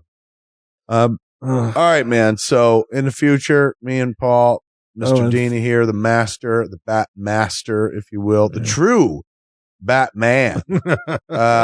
We'll sit back and do more of this, man, because I had a blast. This is so much fun. I want to see Phantasm again because Misty's never seen that. Get out of here. No, she never has. So I haven't seen it since I bought the Laserdisc. Yeah. You know what I'm saying? So I watched it when it was on Laserdisc after its theatrical run. And that's been fucking, over 10 years. Maybe not even since Harley's been around. So that'll be a fun one to kick back and watch as well. Mask of the Phantasm. But more, man, from Paul Dini as we dive head first back into season 2, or I guess. I mean, I would hate to say we were off for a month. I don't know how to do it in podcasts because it's like, you got to be able to, like, sometimes you got to take a breather. Life gets in the way, or sometimes you're building stuff. I was supposed to sit down with Scott Snyder. He's writing in the New 52 Batman, and he's doing Court Owls. Yeah. But Sandy kind of took a role. I was going to sit down back east with Scott Snyder and with Walt when I was back east. Try to hit, maybe Dan DiDio out there or some other cats and whatnot. But the storm kind of wreaked fucking havoc. And so. Were you in that? No, I was out here. Oh, man. But some of the cats from Comic Book Man, Walter's house got a little bit flooded. Mike Zapsik's house got really flooded. He lost his comic book collection. Oh, fuck. I know, such a bitch. Brian remained dry. May remain dry as well. Store, the stash remained dry. That's good. Pretty damn lucky there. But so now, I mean, I don't know. I hesitate to call it season 2, but we're back. 2012 edition, and then you do the 2013 edition. Totally. However many you do. We're in there, man. We're off and running again. But I love this. I could do this forever, man, because it's so magical to be able to sit down, chit chat about something you love dearly and have loved for like 2 fucking decades. Yeah. With a creative element behind it. Yeah. Like one of the creative forces behind it. And just little moments, little throwaways, little pointing out the bat signal taking out Batman and Jim Gordon. Only the writer can do that. Yeah. Now, if I would have done it, people would have been like, you're reading an awful lot into it. But the writer sitting right here could be like, oh, of course it's what it is. What the fuck else could it be, for heaven's sake? So this is fantastic for me, man. As always, awesome having you here in the Fat Cave. Thank you. And that's going to be it for Fatman on Batman this week. Come back next week. Same fat time, same fat channel. Smodcast.com. Welcome to Fatman on Batman. I'm Kevin Smith. Christmas 1993. Personally, I'm on the cusp of my life changing irrevocably forever. In January of 94, 1 month later, December 25th, of course, being Christmas 93. By January 25th, 1994, 1 month later, my life was changed. Suddenly, I'd made this movie. Clerks got picked up by Miramax, and I was in a completely different world. I reckon my timeline thusly. There's dates that are BC and dates that are AD. BC stands for before Clerks. AD is after Dante.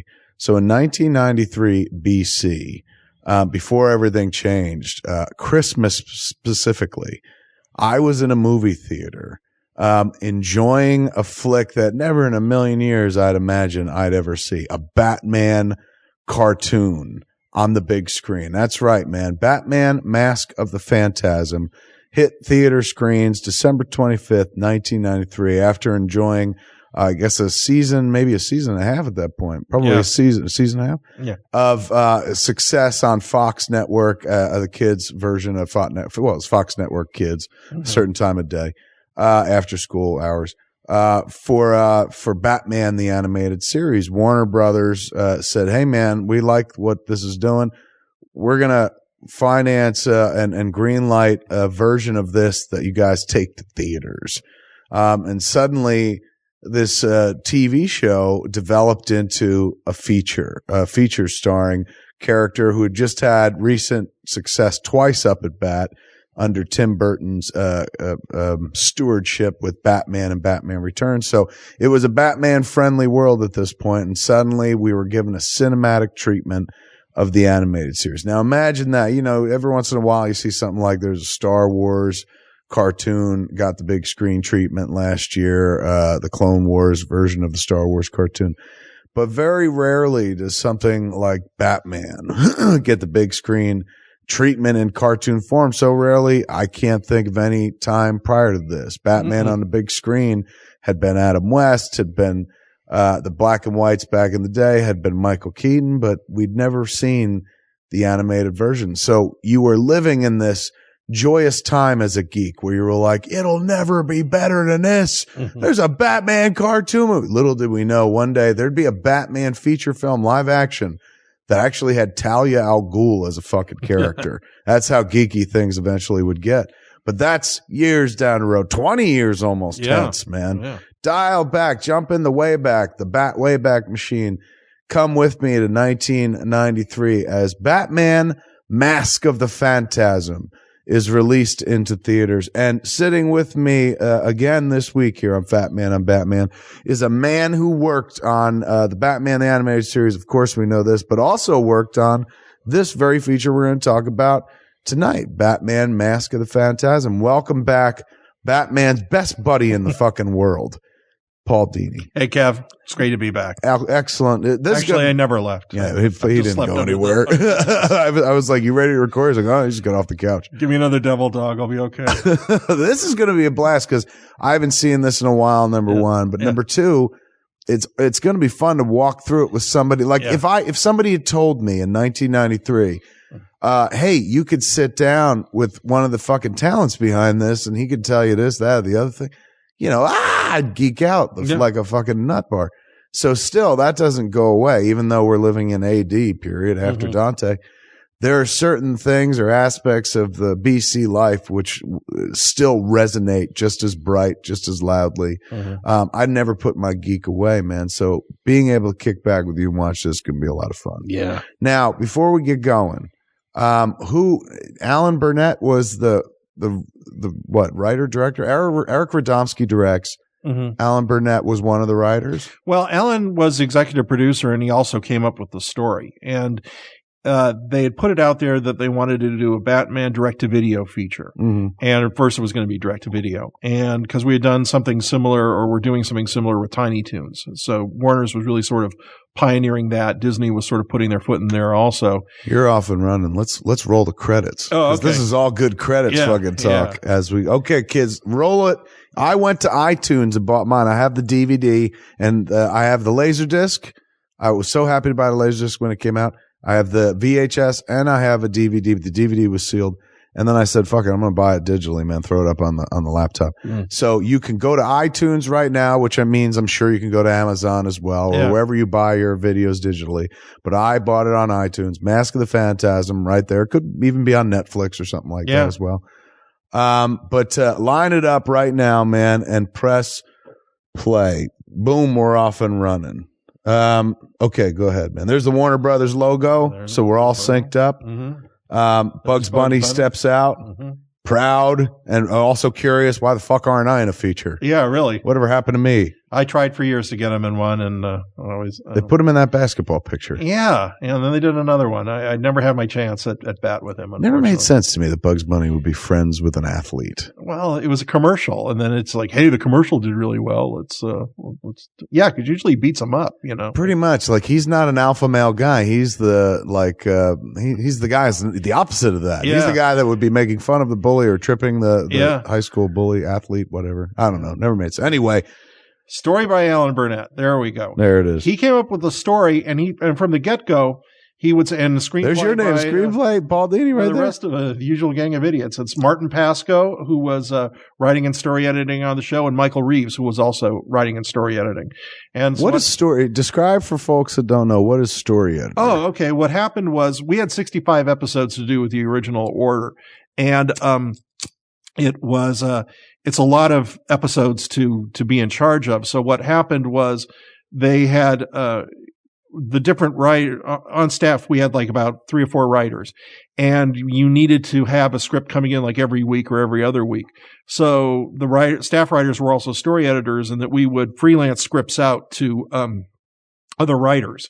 And so a script would come in from a freelance writer. You'd take it, you'd look over it, and so as a guy who's as a regular on staff, the freelance script comes in, you can come in and be like, well, Batman wouldn't say this, and hey, this guy should be this guy, and blah, blah, blah. Very nice. It's a Penguin story that isn't working, but it would make a great Riddler story. So, okay, I'll spend the weekend with it and, rework it, that sort of thing. People who work on the Bible of the show, lifeblood, spine, bones. Now, we just saw an opening credit sequence, which just reeked of, we're going to be in the movies? Yeah. What was it? It was a computer generated sweep through Gotham City? Yeah, a little CG there. Very, very early on. Very early. Now, you look at it now, you're like, how quaint. But 1993, that was probably the most money they spent on it. Now, I read, and you can tell me if this is true, this is a $6 million movie. Yeah. Isn't that crazy? They spent some money on it. I mean, six to me is a $6 million cartoon, dude. Yeah. Who does that? I mean, that's cheap. I think cartoon movies should be about $6 million. I mean, when I hear like the latest Pixar movie is like $200 million and stuff like that, it looks gorgeous. It's a perfect simulation of life. But I think that there's a marketplace for 2D. Yeah, exactly. And I've yet to see somebody make a really funny 2D movie, 2D feature. Guys, I think there's a market for it. Like the same market that would go to see Knocked Up or Jay and Silent Bob would go to see that. So I agree, man. So get the Jay and Silent Bob cartoon out there. You could probably do it for like $2 or $3 million. We're doing it, dude. It's less than that. Oh, good. Good. Now this came out, wound up doing almost $6 million, like 5 and change. Came out on Christmas Day. It made its. I mean, with video and everything, of course, it more than made its money back. This movie has earned Warner Brothers probably a shit ton of money at $6 million. Yeah. Toys. Think about it. Everything that's come out of this, licenses. Yeah, I still think it was interesting watching this get a theatrical release, a sort of a theatrical release, because it was, it was going to be home video. Then they pumped it up to, let's make it a feature. So they threw a little more money at it, and they gave us a little more time to do it. And then they got us locked into that Christmas Day delivery. And we thought, oh man, we're making a feature, and it's not going to be Aladdin or Little Mermaid or anything, but it's going to be cool. And, we'll get the big, Hollywood experience and everything.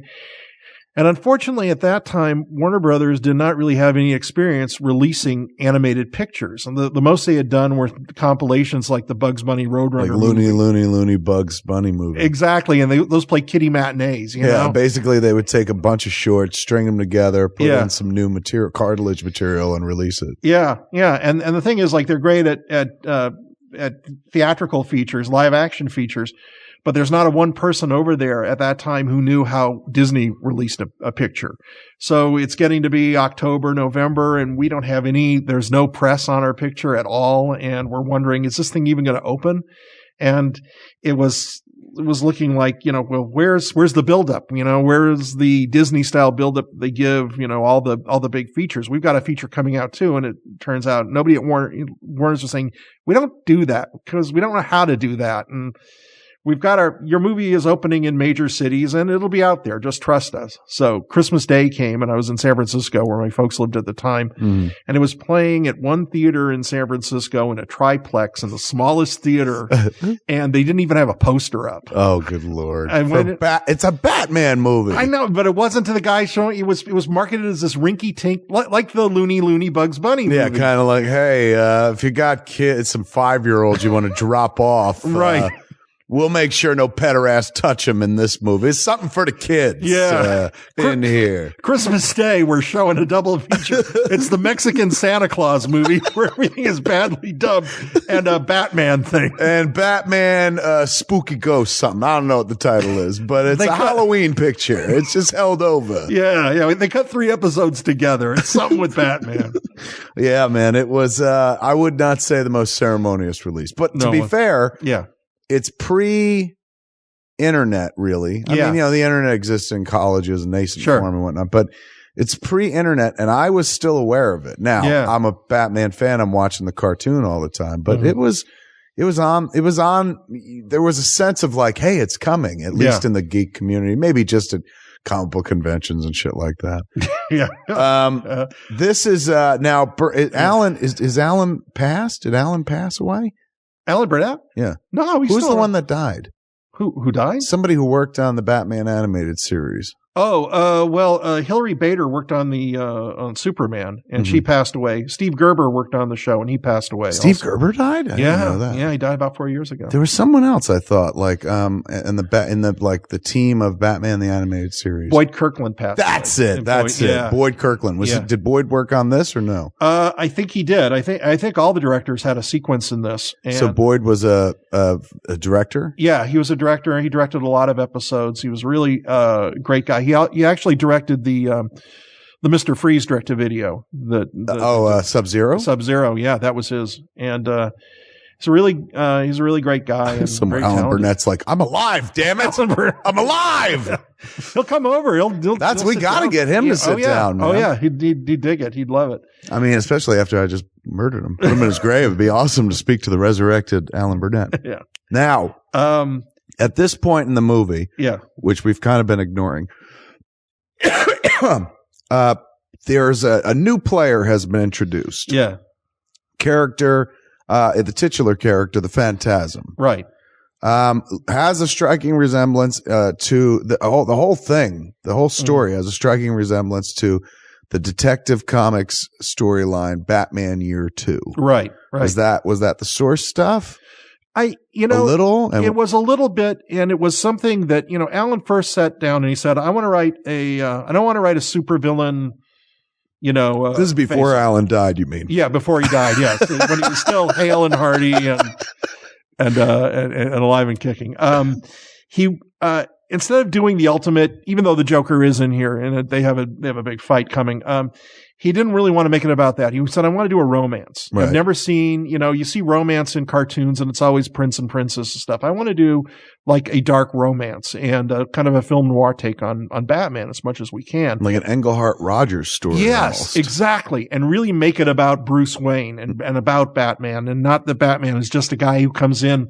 As so often in the live action movies, he's a traffic cop. He just sorts out what everybody's doing, and he's never a detective, and he always saves the city, but it's usually the bad guy who gets all the best lines, the great screen time, shit like that. Yeah. But in this one, he wanted to get, back into his history and everything. And he came up with the story, and I'm not sure if he had read Year 2 or had been aware of certain elements, but however it happened, it seemed like there was a lot that dovetailed into it. Mm-hmm. And also there's a character called the Reaper who's very similar. And, I think as he worked on the story, he became aware of it and just said, well, It's definitely different enough. Yeah. And it's certainly, and year 2 is so obscure. It's not like, I can't believe you ripped off and didn't even do justice to year 2. Yeah. Batman Year 2 is a miniseries that they had done in Detective. Year 1 was a runaway fucking success. Sure. Yeah. So eventually they did a year 2, but it wasn't Frank Miller. It was a different creative team altogether. I think so. Yeah, that's right. The names of which escape me right now, except that Mike Barr? I think it was Mike Barr. I think it was, yeah. And it also had early Todd McFarlane. Oh, yeah. Inks or pencils and inks. Klaus Johnson inked that, didn't he? Yes. For that, yeah. And Todd McFarlane, I don't think he did all the issues, but he did a few of the issues or some of the interiors. And it's early Todd McFarlane before he does Spider-Man and shit. Right. Gorgeous stuff. Primarily, it concerns a story of why Batman won't use a gun. I mean, we all know what happened to his parents, but there's a very striking cover to it where it's Batman standing there and like chest up.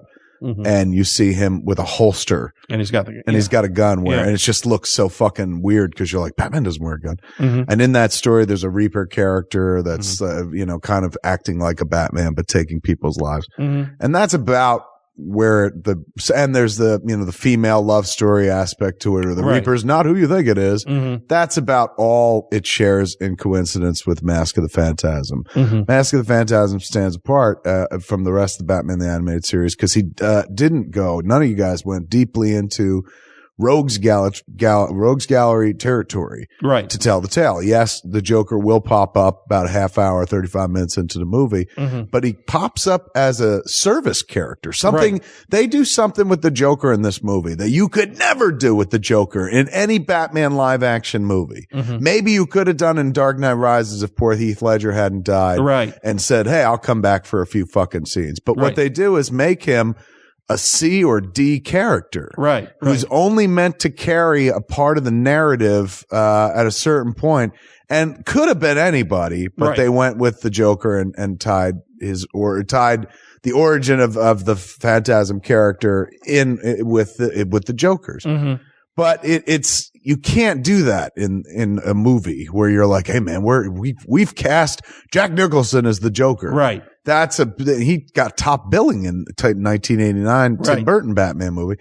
But imagine if he'd come back in Batman Returns for like a few scenes just to be like, here, I brought this prisoner to you, Penguin, and that was it and shit. You'd be like, holy fuck. Yeah. They wouldn't do that. But in this flick, I mean, it's a larger role than that in this flick, but in this flick, he doesn't come in till later. And when he comes in, he's very much in service to the plot, not the star of the show. That being said, Mark Hamill's performance is so fucking Mark Hamill wonderful, right? That he owns the rest of the movie once the Joker gets into it. Yeah, you kind of wait for him to show up, and it's like in Disney's Jungle Book, the tiger doesn't show up till almost the end of the movie, but he's Shere Khan. There's that shot of him stalking, a deer, and then he hears the Mowgli is nearby, and then suddenly the rest of the movie is his. It's the same thing, same kind of structure here. Once the gangster alerts Joker that he needs help with Batman, Joker says okay, and then he comes in to do what he does. Now, lots of flashback in this story, and what we're seeing right here is a young Bruce Wayne before he puts on the cowl, doing what he'll eventually do as Batman. One of the cops in that car, of course, was a young Harvey Bullock, who becomes friends with him. A character they didn't really pull into the movies that ever. No, there's one shot in The Dark Knight Rises where they're putting Selena Kyle into the general population of jail and describing or explaining, how you gonna put a woman in with these guys? Like the Dent Act says we could fucking put women and guys together, whatever. Yeah. The cop who's bringing her to her cell is a little larger and has Bullockish type things about him where I was like, holy shit, I wonder if that's Harvey Bullock. But he's never really been dealt with in the flicks that I could think of. In the first one, the dirty detective Eckert is sort of like Bullockish, but Bullock was always a good cop. Guy. He's a rough cop, but not a dirty cop. Yeah. Eckert was the one who's just like a flat out dirty cop, who's more like his mirror in the Chris Nolan Batman Begins was that one what's his name? Flask. Yeah, that's right. That. Yeah. Okay. So in the flashbacks, you'll notice Look at young Bruce Wayne. We really had to fight for the flashbacks too. Really? Yeah, the studio didn't want them in it at all. They said it's too confusing. We hate flashbacks. We don't, the audience will be confused. They'll be totally lost. So like your audience is 3-year-olds and nitwits. You cannot, you cannot put a flashback in. Yeah.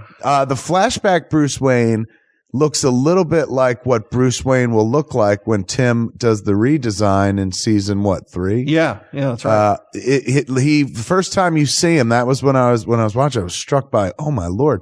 You look at Bruce Wayne as portrayed in current day in Mask of the Phantasm. Yeah. And he's got like something of a Ray Romano nose, and he's got that appearance that he'd had for the whole first season and stuff. But here, you kind of like the barrel chest isn't quite as pronounced. He looks a little younger in the face. And this kind of looks more like what he'll look like later on. Later on. Yeah. Little leaner. Now, the girl is Andrea Beaumont, the woman, if you will. She plays prominently in this story. She is the female love interest. Mm-hmm. And as we talked about, this is very much a love story. Mm-hmm. Voiced by Dana Delaney, yes, who would then go on to be Lois Lane. Yeah, right? That's right. We love Dana so much. She just took this role and was so perfect with it. And then when we were doing Superman, we thought, well, it was a one shot that she did and Andrea, but we probably never have used the character again. So let's have her back as Lois. And she did great. She's incredibly emotive. Yes, with her voice. You know what I'm saying? Like some people. Anyone could do animation. Some people have voices that are just perfect for it. Mm-hmm. But then there are some people whose voices are good for it, really good for it, but really know how to play it, man. Mm-hmm. She kind of has highs, lows, very rich texture of her voice. So I could see where she's worked consistently. Aside from Lois, they've used her in other stuff, I think, as well. She could read a Chinese takeout menu and again, make it sing. Make you melt, Now the storyline here is that mobsters one by one are getting picked off, right? And it has everything to do with the character we saw early on, the dude with the hand. Chucky Saw was the first guy who was killed, right? The guy with the what would you call scythe-like hand? Yeah. The Reaper, the Ghost of Christmas Yet to Come. What is fill in the rest of the blanks? What's the plot for the cats who are so busy listening to us they haven't bothered watching? And did I just see a Jewish grave in that? Yeah. Nice. Equal opportunity. Mixed it up in there. Basically, the Phantasm is stalking criminals throughout Gotham City, hunting them down one by one and killing them. And Batman is getting the blame for a lot of the crimes because he's got a lot of the same MO. And as Batman investigates the killings, he becomes aware that there's a common thread between all these gangsters. And then the gangsters become aware that somebody from the old days is stalking them too. And that's what causes one of them, Sal Valestra, to go hunt down the Joker, because as we will find out later, before he was the Joker also had a connection to these guys. It's weird. I know that the Killing Joke is, kind of the accepted origin of the Joker, but at one point in there he says, if I have a past, I prefer it to be multiple choice or something like that. And when I started writing the character, I kind of deviated from that origin. I said that could be part of his personality. Nobody can say that he wasn't a failed comic or he had aspirations, but I've always sort of liked the idea that the Joker was kind of a guy, a nameless hood working for different gangs and kind of working up through the power structure in Gotham. And that he's never had a name. He's always been called a series of, nicknames like, hey, hey, Whiskers, hey, Matches, hey, Needle Nose, or, Smiley or Sunny or whatever his name happens to be. And I've even gone back to that in some stories that I've written in the comics that's sort of put him in when you'll see a certain hoodlum showing up here, which is, later becomes a Joker, spoiler, but it's, this or you wouldn't be watching, but I did a story with Alex Ross, which again is sort of like, almost like hearsay from accounts of old gangsters that sort of deal with that old identity of this shady guy in a bowler hat who'd manipulate people in order to sort of, increase his power in Gotham City, which I think is where the Joker comes from more than any place, at least in my way of thinking. So now, was it tempting at all where they're like, you guys could do a feature, any feature you want? Yeah. that me naturally, I'd be like, we may never pass this way again. Yeah. Everything should go into this movie. You guys showed incredible restraint. Yeah. By actually telling a story that can stand alone and didn't really require experience in the Batman animated universe, technically. Right. Like, this is a standalone story that still works very well within the world of Batman the Animated Series, but it feels definitely like it was designed to stand apart by itself. Now, you could have done that with all the Rogues Gallery, but instead kind of this approach. Was there ever like consternation from up above, like more villains? Less romance. In a world where they didn't want flashbacks, what did they want to replace it with? More fighting? More toys? Yeah. I mean, they actually did do some toys that tied in with this. And, but there wasn't any real pressure. It was just sort of like, whatever you guys want to do, we're okay with. We don't pretty like the flashbacks.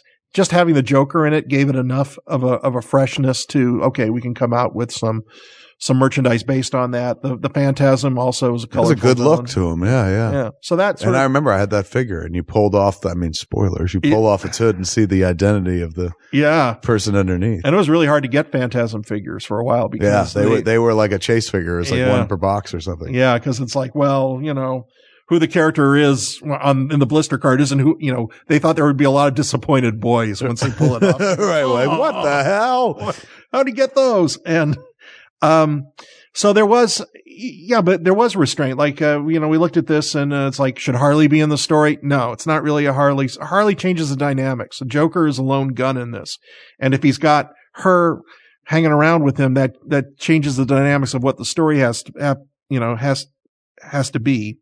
Whereas in something like World's Finest, Luthor has a girl, Joker's got a girl, and you can play those angles a bit more. It's a bigger, wider, more colorful world. This is really a story that deals not so much with his parents, but the idea of losing people to criminals. And this is why he became Batman to begin with, is to revenge himself on street thugs and gangsters and everything. And the supervillains have sort of grown out of that later, And she's tied in this movie, she's tied into his decision to become Batman. Like I did a comic book series called The Widening Gyre in Batman, and it's very much in the vein of this. Like very much in the vein of Englehart Rogers. Yeah. I as much as I love stories about, Batman inner turmoil and Batman beating the fuck out of evil. Yeah. The star-crossed nature of any Batman romantic relationship. Right. The fact that it's fucking doomed, because if he's happy, he's not going out every night and beating up fucking criminals. Right. If he's happy, he's no longer Batman. Right. Right. Is that, to me, is probably the most interesting Batman story you could tell. It's tragic. It's Shakespearean almost. He can never have that thing that makes him normal, and he protects normalcy for all of us. Yeah. But he will never have it himself. That aspect of the flick is what fucking sang to me. I remember I saw it with Flanagan, Walter Flanagan from Comic Book Men. And this is long before his Comic Book Men. And he was just like, it's too mushy. So much love. Yeah. Where's the fucking Riddler? He was looking for some of that shit. Once again, we're into another flashback here, man. Telling the story of a young Bruce Wayne with Andrea Beaumont going to the Gotham World's Fair. Yeah. I love this, the whole World's Fair subplot. Like, that was to recall like the old World's Fair in 1939. And the idea that here they are, young and in love and looking toward the future and the future of Gotham, and how none of the stuff is going to come true. Everything that you see, you're just like, this would be amazing. And we know that it never comes to pass. Yeah. We see what it turns into later. And the final, the set piece is in the ruins of all this, which I think is really some great storytelling on Alan's part, when he said the final battle will be in, the World's Fair. And I said, I can't wait to get to that. And, poor Alan Burnett, doomed. Yes. After this masterwork of his. We salute his memory. I miss him every day. If I remember correctly too, there's at one point, like, you see that we just saw Gotham miniaturized. Yeah. At one point, look, he sees a car. Yes, there he is. He's daydreaming about it. Yes. Yeah. This is a fucking very cool moment. I remember that, man. Yeah. Because there's a nice, Shirley Walker, of course, did the score, again for the Batman, animated universe and here in Mass of the Phantasm. and there's a nice flourish on the car of ominous of, what may be, what's to come. But in the giant miniaturized Gotham room, don't the Joker and Batman fight at one point? Like, it calls to mind the giant fucking phones. Yes, exactly. Oversized props that was all the rage for a little while in the era of comic books. Yeah.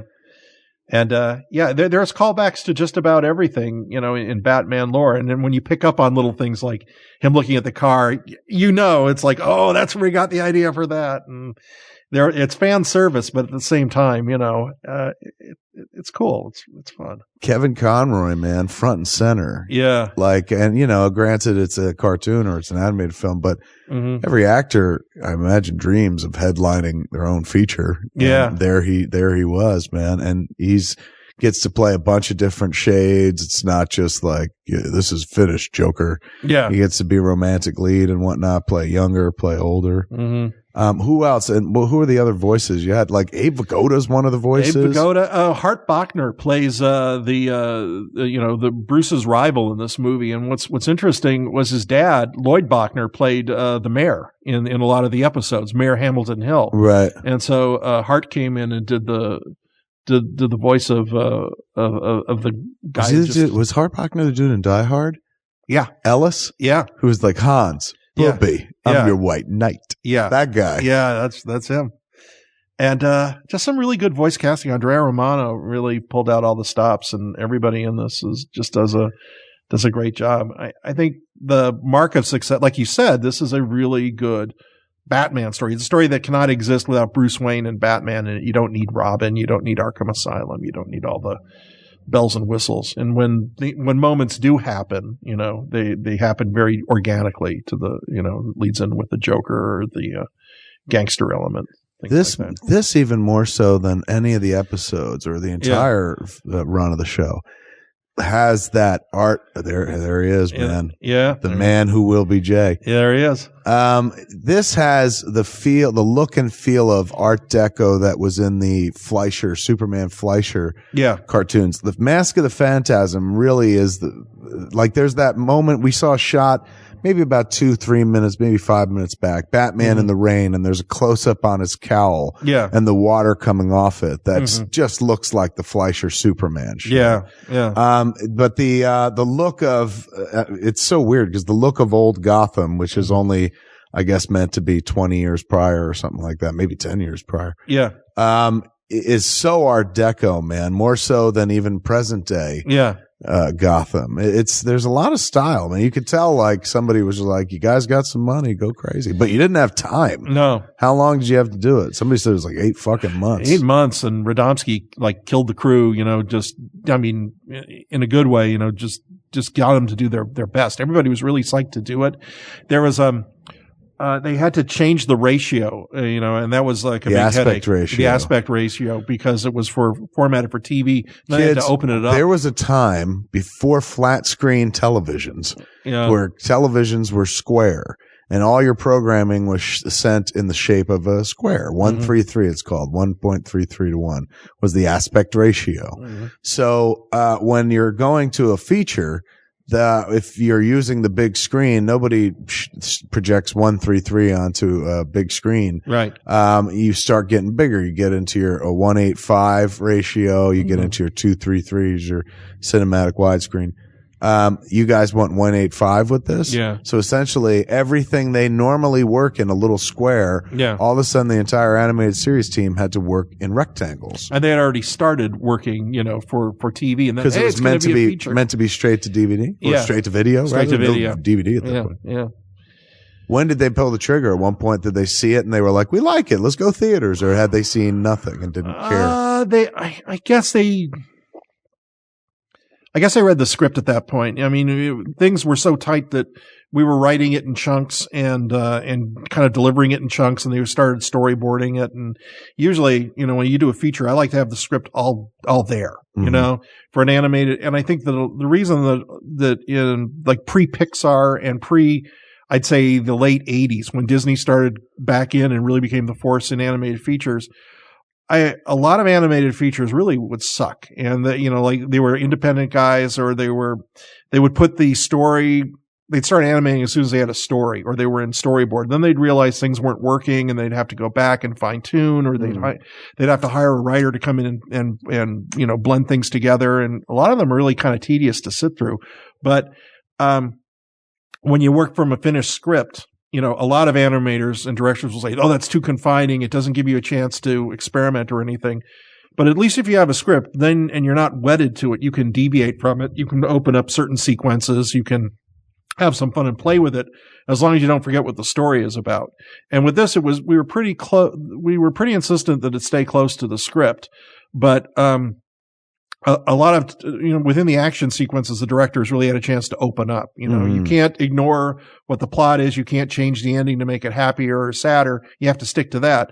But within this framework, if there's things that are not working for you, bring it in. We'd have a weekly meeting and, what's working, what's not working. And, everybody kind of got in on the same page with it. And this bad boy right here is probably the most bittersweet moment Kevin Conroy had up till that point. And he'd go on to have more later on. Yeah. But, and also you think about a bittersweet moment like in Heart of Ice. Yeah. That belongs to Mr. Freeze. Yeah. This, you get to watch Bruce Wayne cry and beg at his parents' grave. Yeah. Almost a Jesus moment of let this cup pass me by. Yes. Kind of thing. Yeah. I made a promise, but I'm happy now and I don't want to keep the promise and shit like that. Mm-hmm. Really emotional stuff. And like now you go, if marketed properly, the adult audience that it was kind of more aimed at than kids would have like eaten it up with a stick, the fan audience. But you think about like some 5-year-old sitting there going like, why is Batman crying? Well, I got to tell you, the proudest moment we had in this happened almost a year after after it came out. And we were watching Siskel and Ebert, and it had come out on DVD. And they said, it isn't often that we say this, but we want to make an apology to the folks at Warner Brothers, because a year ago, this movie, Mask of the Phantasm, came out, and neither of us saw it. We thought it was, like a kiddie compilation. They sent us the movie. We watched it. We love it. And they gave us this rave review a year later. And I thought, oh man, that's great to hear. It's like, but unfortunately, they never re-released the movie to theaters and everything. Yeah, and it's all, thanks for the help, guys. Yeah. Yeah. So it's the 20th anniversary is coming up. So maybe they'll, do it. That's right, man. So it would be next year. It'd be 1 year from now. Blu-ray release or something like that. I don't know. You know what, man? You don't need two random dudes who don't do what you do. No. To tell you that you did a good job. You guys did a fucking killer job. But still, that's a nice sweet taste of belated justice, man. Yeah. But reflects poorly on them as professionals. I mean, Gene Siskel, God rest his soul. But he died in that car crash with Ellen Burstyn. Yeah, they both died. Luckily, Roger Ebert got out. Yes, that's right. Alive, and he lived to tell the tale. Yeah. But yeah, man, it's God. That looks like had a Steve Rude looking angle to it, didn't it? That Batman. Yeah. I remember first watching the first few episodes on TV as soon as they showed the car. Yeah. His rendition of the car is pretty damn. It may be my favorite next to the Tim Burton Anton First Batmobile. Yeah, everybody loves that one. That's the best. I think this is my chunk. I think I wrote the middle of this, like where he counters Andrea again and up to the Sal and the Joker scene. So is that what they did? They were like, you take 20 pages, you take 20 pages, you take 20 pages. Yeah. And at the end, we kind of read what everybody had done and did some rewriting on it. So it's like we all had our chunk that we were responsible for. Alan kind of wrote the story, wrote the beginning.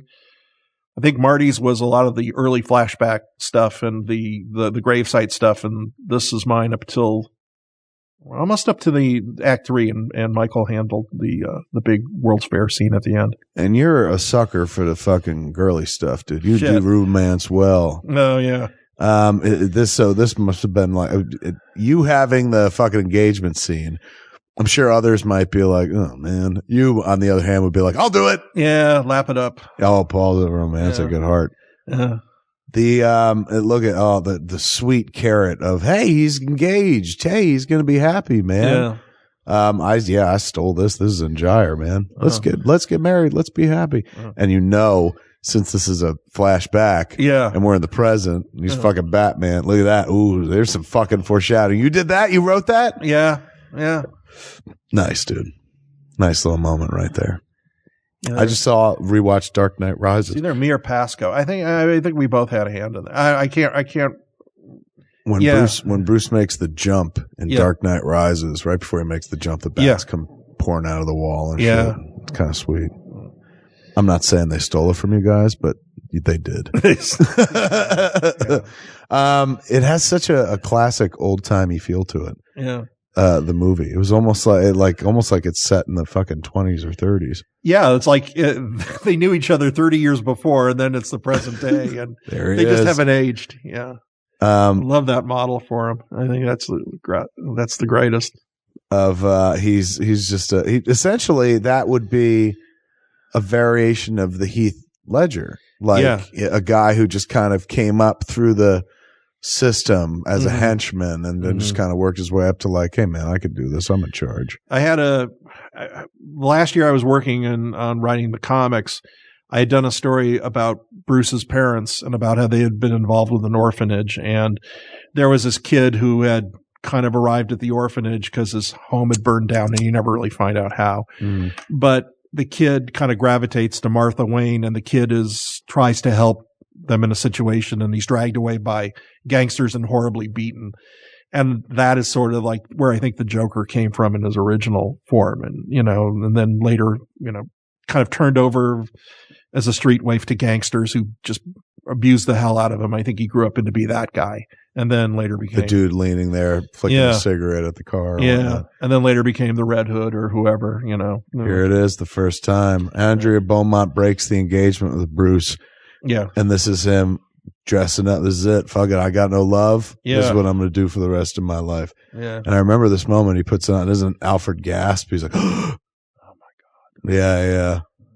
And it's kind of like, all of us go like, okay, would you really fucking go like, what the fuck? Like, you're it's dude wearing a fucking bat costume. It didn't even look like a bat. Yeah. But you kind of get the sense that Alfred's like, because it's like he's gone. Yeah. He's disappeared. Yeah. Like that was the death of Bruce Wayne and the birth of Batman, and Bruce Wayne will forever after there just be a sad echo of what the man has suddenly become by pulling on the mask. Right. Very poetic. It's like he's becoming a monk at that point. He's just taken the vows and, his life belongs to God at that point. Did they do a premiere for you guys or no? Oh, no. We never get anything like that. But there was no Mask of the Phantasm premiere. To be fair, let me point out the other big animated film of that year, Lion King. Oh, yeah. It also came out. That was actually a few months, Nightmare Before Christmas came out there. Right before you as well. That's right, man. Yeah. I think we had a no-host gathering at the Candy Machine, something like that. We were like, good job, guys. Yeah. We did good. And there he is. There he is. I mean, he'd been in there before. You didn't know it. You'll find out when you watch all the end of the movie and whatnot. That Hood leaning there, flicking cigarettes. Yeah. Was a young Joker, but here he is, man. Mark Hamill enters the picture and steals the show from here on in. That's Abe Vigoda, right? Abe Vigoda, yeah. How delighted must Mark have been? But like, dude, he talked about it. It's just like he loves doing the voice. He's great. He is the Joker. He stands up at the mic and he gets it. He does all the gestures and he gets into it. And if the story we were doing is based on a adaptation of an old story, he pulls it out of his comic collection so he can study how the artist drew him and bring some of that to the character. Physicality to the actual performance. Yeah. Okay, this is definitely the part I wrote. Some of the Andrea stuff I might have written, but I think that was mostly Marty Pasco now that I think about it. And it's been 20 years. But this definitely, I remember before we decided to make this the House of the Future, he was always going to be living in like an amusement park or something. And I wanted him, instead of Harley, to have this thing called a Laughing Sal doll, that he would talk to. And that's a thing they used to have at carnivals, which is this grotesque carving of a woman that rocks back and forth and shrieks. I was like, Yeah, you can find them on YouTube. What's it called? The name for it? Laughin' Sal. Okay. And so it's like this, it looks like a big drunken woman lurching back and forth like she's got the fits laughing. And they used to have them outside of amusement parks and, fun houses and everything. And I thought, well, that should be the Joker's, hench girl in this one. And then we decided to go quasi-futuristic. And then so we got the house, the housewife the robot. wife of the future. Yeah. Robot housewife of the future. Yeah. And we looked at a lot of stuff like old, Walt Disney, Disneyland drawings and things like that, and plans for the House of the Future and World's Fair stuff. It's funny because it doesn't, for an animated film, it's not very cartoony. Yeah. Until he gets in. There's that one moment that just happened a few beats ago where he like rushes over to the car and zings in. Zing! Yeah. And that's like if you've been watching the movie up till now, that's the most animated cartoony thing you've seen. He brings that element in a big bad way. Remind you, oh yeah, he's a fucking, this is a cartoon. Yeah. Other than that though, prior to this, and even including some of this, man, like this will probably mean nothing to anybody now because there's been so many advances in animation and it's become such a huge medium in and of itself. Yeah.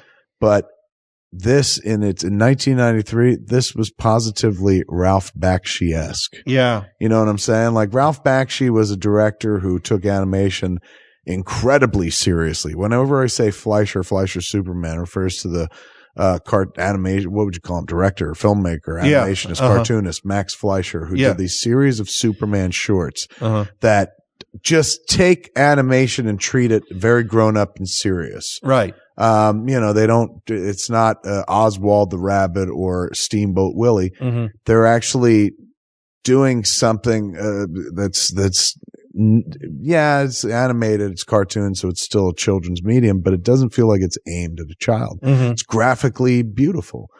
And there's like a real difference, like the same, some of the same artists would work on Popeye and then they'd work on Superman.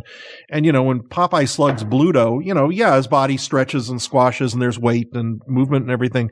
But when Superman has to fight those robots, they really had to go back and kind of come up with a different science to figure out how a real person would really deal with that. And isn't that weird? Somebody had to imagine what that would be like. Like what happens if somebody hits something that's like a refrigerator? Yeah. We have to visually interpret that. And then that visual interpretation is passed down through the ages to people who eventually try to make it in live action form and stuff like that. Everybody's informed by animation. Mm-hmm.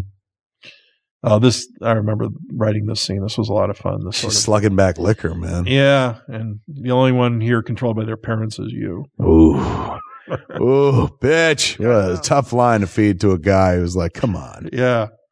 But meanwhile, she's lying. Yeah. She's lying to herself. She's lying to Bruce. She's lying to everybody. Yep. And, not saying why. Spoilers. Yeah. There's the Phantasm high up on the roof getting ready to make another kill, man. Yeah, she's going after Salva Lester this time. Even old wheezy man with an oxygen tank. Even he is not to be spared. And ultimately, we find out that this is not Sal, right? This is if I remember correctly, this is a Joker setup moment. Yeah, but it's Sal. Is it Sal? It's what's left of him. So Joker kills him, double crossed him, and then threw oh my lord, yeah. And you wrote this part? Oh yeah. So Joker doesn't do a favor for anybody unless he gets his digs in. I always think that a really good Joker story has a lot of stuff going on. It's great to have the usual Batman versus Joker. That's all fun, but Joker always has some sort of ulterior motive, like a bigger picture. Yeah, he's spinning a bunch of different plates. Yeah, exactly. Yeah, it's a never-ending M. Night Shyamalan movie with the Joker. I remember this shot was in the trailer and the TV commercials. Him coming up over the Phantasm, if you will, coming up over the that ladder, and the Batwing makes its first appearance in the flick. I wish to God we got silent for a minute there, geeky. Yeah, because we were both just like Batwing. That was look, I'll go with the visual reinterpretation of the Batmobile as a tumbler. Yeah, but I was disappointed with the the bat. The bat, yeah. In Dark Knight Rises. It didn't look like anything. No, it looked like they had, part of the tumbler just blasted it off and was flying. Which I guess was the idea of like the design, but it looked more like what Aquaman's ship would look like, fucking in night mode or something. It looked like a lobster. It looked like a flying fucking lobster. I'd like to apologize to parents right now for the design of the Batwing, because I know they made that in all sorts of sizes, and that thing must have hurt like a motherfucker stepping on it with your bare feet, because we had a die-cast set, and that thing was really sharp. Yeah. And I just know that some more than a few hundred parents must have stepped on that thing when the kid was done playing with it. And the same with Batman. And been like, Dini, you fuck. This begins a Batman chase sequence. Yeah. That's until, we had the recent cinematic version of Dark Knight Returns, animated cinematic version. This was as close as you got. Yeah. And I remember watching this and being like, holy shit, this is like fucking year one. Yeah. Holy shit, this is like Dark Knight where they're fucking hunting them. Yeah. I never liked the idea that Batman should work really close with the police. He should always be like one step away from getting fired on by the cops, even at the best of times. What a pimp move, man, right there. He just fucking like, I don't even know how you would describe it. Yeah. He threw himself over the roof of the building by shuffling back over his ass. I mean, I'm sure there's a gymnast type name for that move or whatever. But what's beautiful about the visual medium is you can see that, and then cut to a shot of him just soaring through the air, and not have to fill in anything in between to be like, what happened? Yeah. About how far down did he pull whatever it is that's making him that turned his cape into something and blah blah blah. Yeah, it's the fun, especially of a cartoon. But to be fair, they make lots of logic leaps and fucking live action movies as well. Yeah, if it looks cool, we'll do it. We don't really have to, figure out how to explain it later. I've been saying this a lot lately, but it bums me out, man. I've been watching Dark Knight Rises a lot. They really needed to explain how the fuck he got from that pit back to Gotham. Yeah. He had no money this time. And remember last time he was in the middle of nowhere, like a fucking Batman Begins? Yeah. He calls Alfred. Alfred shows up with a jet, but Alfred wasn't around anymore. Alfred walked out. So I don't know. That's the one moment in that movie. I'm sure a lot of people are like, look, you have no problems with the rest of the logic loopholes. I'll let him go, man. But that one really sticks out to me when I'm like, just one line. Yeah. You could have thrown us about like, luckily I had a buried fucking Wayne jet in, Nepal or wherever fuck. Anyway, I digress. I mean, they should have had him, like go and mug some sultan somewhere and take, he's somewhere in the East. Just go to some rich guy's house, beat the crap out of him, take his ATM card and go. There better be a 20-minute featurette about how the fuck he got back on the new Blu-ray that's coming out.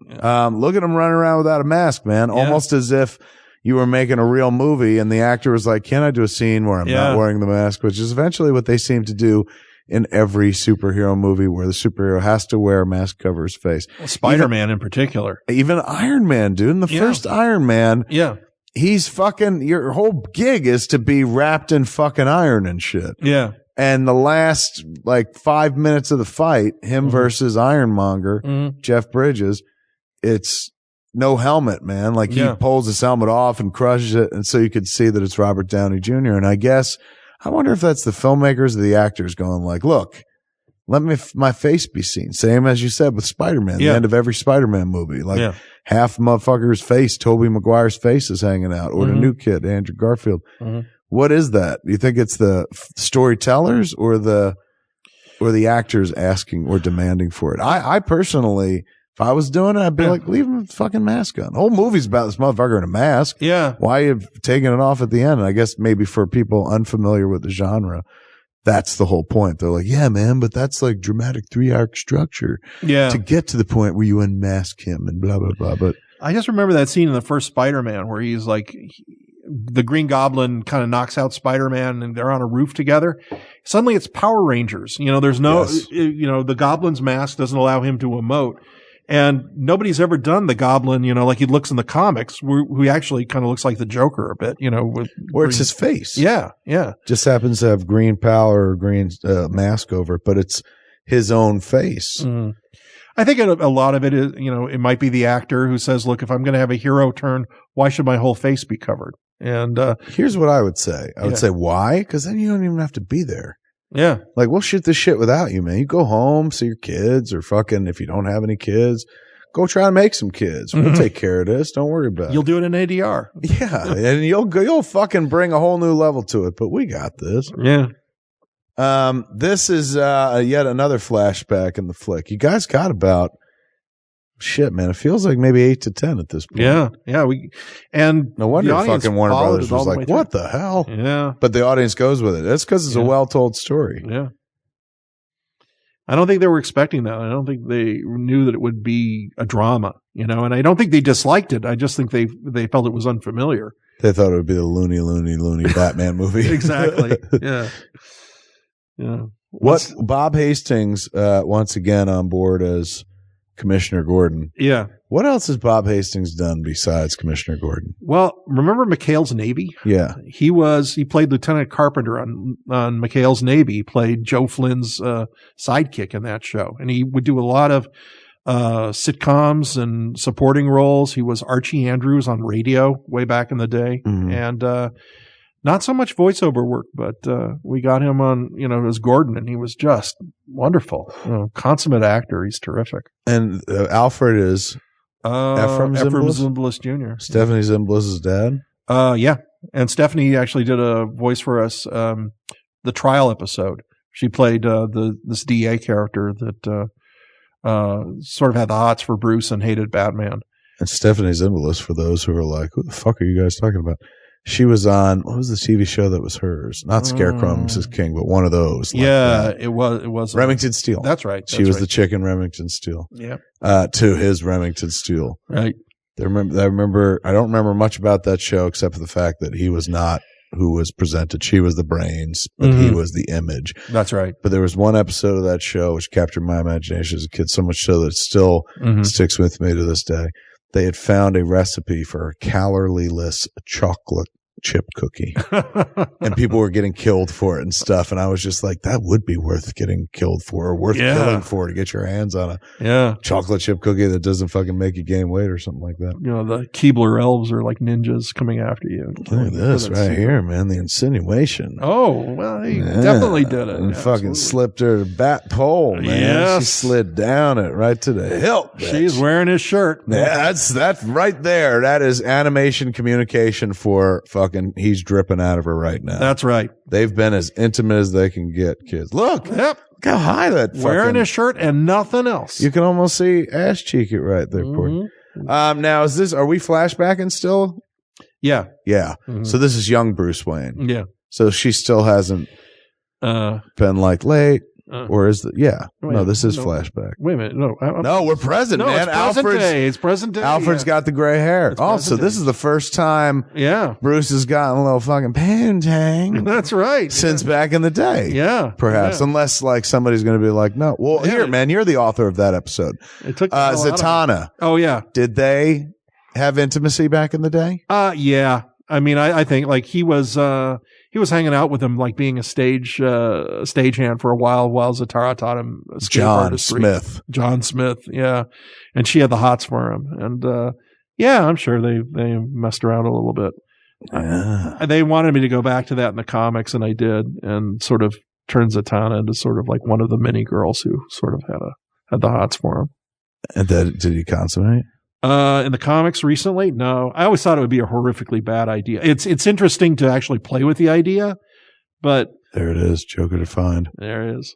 But I actually think that if he had a relationship with her and got into all the magic shit, I think it would be corruptive of him. It's not corruptive of her because she understands how to balance it. Right. But it would be like, you could make one bad guy disappear. Why not make all of them disappear? That's true. And they would wind up really like killing each other. This ability that you have. Yeah. You can change people's mind or wipe them out. Why not?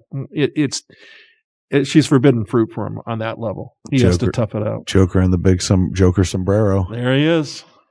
That flat hat. That's a holdover from the Marshall Rogers, Steve Englehart days. It is actually, right? Yeah. Started wearing that. And which Joker did you prefer, this rendition or the second version with the black eyeballs? This one.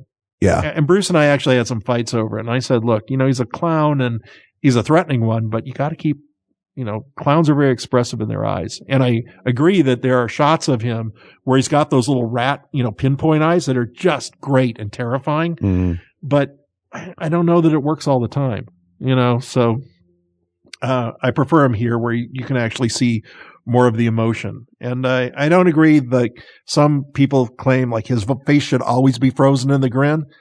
It just robs him of the emotion. He should be all over the place. Particularly in the animated version of the character and in the comics. It's like you've got a still image you're working with or an animation, a colorful, grotesque image of the real world. Right. Play with that. Like I get it in the movies. If you're going to, he's got a rictus grin like the Joker, or he cut his fucking mouth like the Joker in the recent Batman. Fine. But here, I agree. Yeah. It's just like Batman's eyes. Yeah. Batman's eyes, even though it makes no fucking sense whatsoever. Yeah. Those white slits are wonderful when they're expressive. So when you see him as Batman reacting with sadness to something, they change shape. Or in what was his name? Norm Breyfogel's Batman would use those slits and be wide-eyed with them. He really redefined, as far as I'm concerned, using Batman's lack of eyes or using the cowl slits and the whites that they replaced with his eyes, which is something they can never do in the movies. I remember in the first Sam Hamm draft of 1989's Batman flick. Yeah. The one where he talks about, Gotham, it looks like hell has erupted from the pavement. He described Batman's eyes. He gave him he tried to do what's in the comics. Right. And, he couldn't say like it's white fucking blanks, but he said it's like they were reflective surfaces. And so you couldn't see the man's eyes under that. Right. And when Tim Burton went to the shooting stage, he didn't. He was like, look, I got an actor. I want to see his fucking eyes and blah, blah, blah. Yeah. And that's something you can't do. At least you couldn't do until now. With a cowl, make it expressive. Yeah. Now, in the age of like Rorschach's face mask in The Watchmen, if you really wanted to spend the money, you could, but it would look fucking weird and creepy. It's something. It's a conceit that the way they drew Batman with the blunked out eyes in the comics, it was always effective. But it does if you see it robs too much of his face if you see it in a movie. Yeah. Yet there are times like in Star Wars, Boba Fett's mask, the design of that sort of like that T shape gives him, I don't know how to describe it, kind of like a threatening look. Yes. And I remember talking to George Lucas when I worked for him. We were talking about using Boba Fett in some of the cartoons, and he would say like, Why do you think they like that character so much? And I say it's the shape of the mask more than anything, because unlike Vader, that are two eyes, there's something about Fett's mask that just goes down to this T shape, and you're never really sure. He's glowering at you. He's some sort of. It just adds this element of mystery and threat to him. Menace. Yeah, and it's something that the blunked out eyes wouldn't give Batman. But the fact that you can see their human eyes there, that kind of makes him even more crazy that an actual person would put on this mask and go parading around. Right. Instead of black out his eyes, actually seeing his eyes and being like, why would a human being really do this? Yeah. Like this, the whites remove the humanity of Bruce Wayne and kind of replace him with the Batman. Right. But in the cinema, man, since you can't do the whites, I guess it is kind of fucked up seeing a person's eyes through that mask. Yeah. It just, I don't know. It's such an interesting character, the way they always convey that threat through the redesign of the mask time and time again. Every movie gets a new costume, it seems like. Yeah, well, it seemed like for Dark Knight Rises and Dark Knight, he shared pretty much the same. Once he reshaped the cowl into like a motorcycle helmet type of thing, so it was independent of the neck. He pretty much stayed locked into that design. I was so delighted that there was not like a third act snow variant in Dark Knight Rises or something like that. But to be fair, in Widening Gyre, I threw in a Batman snow variant costume. Yeah. Just because, in the story it kind of worked, but also you see those figures all the time. Yeah. Batman action figures, Batman wearing variants of his costume that you've never seen him wear anywhere. Mm-hmm. So, and all weather variations. So I was like, I'm going to toss this in. Here is Batman about to get attacked by the Joker yet again in the history of his life. Beautiful little sequence, though, where he picks up the phone and the Joker kind of calls him because he knows. And kind of dissolves in over him. Yeah, I love that. It was really well done. Now, Radomski, is he the dude that figured out, hey, man, let's do shit on black paper? Yeah. So it was kind of cool for him to be able to make a feature. I imagine. Yeah, absolutely. I guess it would never be the opposite of cool. It's not like, no, it sucked for him. It was hell on earth. Sucked to make a feature. It might have eventually gotten there to the point, man. Like, what happens is your dream comes true. You get to make something fucking that you never in a million years thought you'd make, or something that you go to a movie theater to see. Oh, there's the Joker, man. Mm-hmm. And the impression here is that the Joker killed her father, right? Yeah. All them years back. He just, picks up a snack and goes on his way. And that's what turned her into, if it's been revealed yet, the Phantasm. Yeah. Spoilers. God, where was I? I'm sorry, I got lost. We were talking about, the look of the character and the mask and everything. And making a movie. Yeah, it never becomes tiresome. And until movie comes out. Yeah. And if it doesn't get received the way you want, then you're like, yeah. All that time for what? But it's like, 20 years later, man. Yeah. You look back, you're like, Jesus Christ, they let us make a fucking whole Batman cartoon. Yeah. Yeah. Every once in a while, you get to, you're lucky enough you get to experiment and you're able to pull something off. Like recently I was going to do I did a script for Warner Brothers that was not a Batman, but it involved a lot of the classic Hanna-Barbera characters. And we were going to make this movie, and it was going to be like a 70-minute feature. I wrote a script for it, and we really wanted to make it look like, what if we were reimagining these characters like their 1958 versions of them, like for television, and yet we have a little more money for animation and everything. And it would have been a lot of fun, but it ultimately, and artists were lining up to do it. For whatever reason, it fell through. But God, all these artists wanted to go back and say, oh, we want our shot at doing that. We want our shot at the original HB characters and the original designs, and what can we bring to that? That would have been very cool to have made like that. OG Huckleberry Hound. Yeah, something like that. Yeah. Here's this great sequence here, the reveal of Phantasm and everything, and it's Andrea coming for the Joker, the guy who killed her father, for the last of the gang, and there's this great, I love the fact that bang, she gets slapped in the face. He bops her with his baloney. Yeah, but now it's I like the thematically now they're kind of degenerated into these caricatures of what they originally were, and she's become this killer and trying to stop another killer. And she has become what Batman never would have been, never wanted to be, a guy who's just ruthlessly stalking killers and hunting them down and without remorse and everything. Even without her mask, she's still using her smoke gimmick too. Yep. Which at a certain point, it's just like, no need, man. Yeah, we never really figured out how that worked. I think it came from her glove somehow. Boots or something like that. Boots or gloves or something. Or just earlier, his acid flour, melted her fist gauntlet, her fist scythe, whatever it is. Yeah. Where do you think he stores all that acid? And what's it stored in? Some kind of lead-lined fucking pouch? I think he's got some sort of, some sort of lined, bladder type thing in there that he can change out. He can make it water or acid. Getting ready to be either of these guys, Batman or the Joker, must be exhausting. Yeah. You know what I'm saying? Like, I pull on the same fucking outfit all the time. Yeah. And it's underwear, jeans, shorts, or jorts, if you will. Yeah. Shirt, and then a hockey jersey over it, and then sneakers. 5 pieces, and by the end, I'm exhausted. Yeah. These guys not only get dressed, but also load up with like, okay, I'll put the acid down here. Yeah. The fucking acid-proof bladder that holds it. Yeah. With a hose that runs up here. This guy is just like, I'll throw the explosives into this little package. Yeah. I'll throw the bat shark repellent over here. It just takes a long time to get ready for this fucking war on crime. Man. That would make a great story. Almost like a wordless story, as you see on On one half of the page, it's divided into three. One side is Batman getting ready. Alfred hands him the cloak. Over here, Harley loads up the acid in the Joker's thing. Right. And it's step by step, how Alfred helps Batman into his outfit, how Harley helps Joker with everything.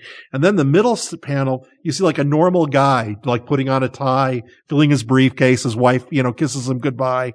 And it's like Batman and the Joker have this huge fight in the, somewhere, like a battle to end all battles. And this one guy wanders into the middle of it. Right. And it's look at he just fucking wrote in front of us, man. Yeah. Paul Dini composing. That's like watching Amadeus just scribbling and bibbling, bibbling and scribbling. You literally just composed something pretty beautiful, right? And I thought, why do you need another guy in there? And I'm like, oh yeah, just the common man point of view, like the guy who wanders in the middle and is either killed by this or saved, affected by this in or some something. way. Yeah, maybe they save it, like Batman saves his life or something like that. Yeah, Joker takes him as a hostage. Hey, we wrote it together. Here, that's a nice Batman black and white story right there. Yeah, it is. Yeah. Look at the WB. The WB, yeah, we snuck it in there. Hit it in the buildings. Here they are walking amongst the miniaturized Gotham, which, again, to me harkens back to Joker wearing the Chrysler building.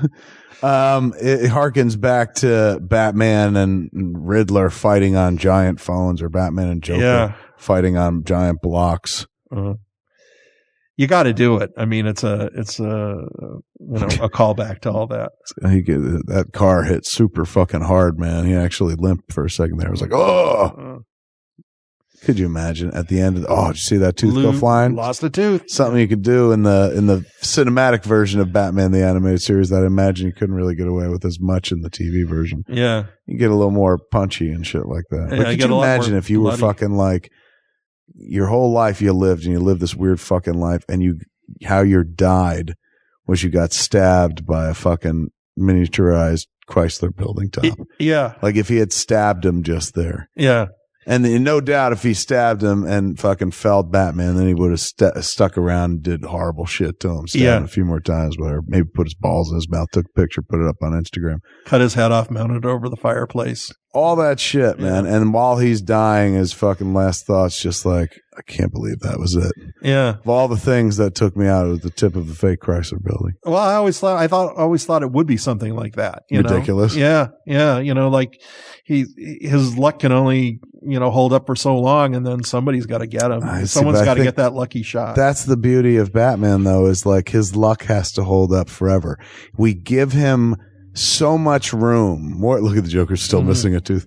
We give him so much fucking room, and we'll forgive so many, like, oh my God, he pulled that one off in the nick of time. Yeah. Because at the heart of it, we always remember this is a little boy who lost his parents. Yeah. Show him cut him some slack. Yeah. So we do cut him slack. And I don't think I want my Batman any other way, but his luck never runs. It's not luck. No. Yeah. He's fucking that good. Like he's given up any semblance of humanity. Mm-hmm. Look at Joker with a rocket pack. Jesus, what a great fucking moment. What a great visual. But he's given up any semblance of humanity to be superhumanly prepared for any eventuality. Right. So there's a sacrifice. He's like, I'll never be like normal people. Right. But if a dude is walking behind me, I will do this the Batman backhand. Yeah. Uh-huh. And nobody, like, he's like an amazing chess player, always fighting, always playing chess against children. Yeah. He's got every eventuality, accounted for. So precisely for these moments when he's fighting a larger than life villain that, if he's to die, this is the way it's going to go out. It's like he's going to save the city, save millions of people, take down his arch enemy. That's the Batman the final Batman story I think we instinctively know is going to happen if they ever decide to kill off the character, and they never will. But, I gotta be honest with you, man. There are a few things in this life I love more than watching Batman punch a motherfucker in the face. He deserves it. I really. Sure does. I mean, seeing my kid be born and shit. Yeah. Making movies, that was cool. But like, it will never not put a fucking smile on my face when he just backhands this bitch in the mouth. Yep. He fucking deserves it. What a fucking cool fight scene, man. Yeah. Could you, and also in the character, in the world of Batman. Yeah. The beauty of that character is somewhere long before this happened, before he jumped on the Joker's back, who was flying on a jetpack. Yeah. he conceived of that moment. He was sitting in the Batcave going, okay, eventuality / possibility 4,986. Yeah.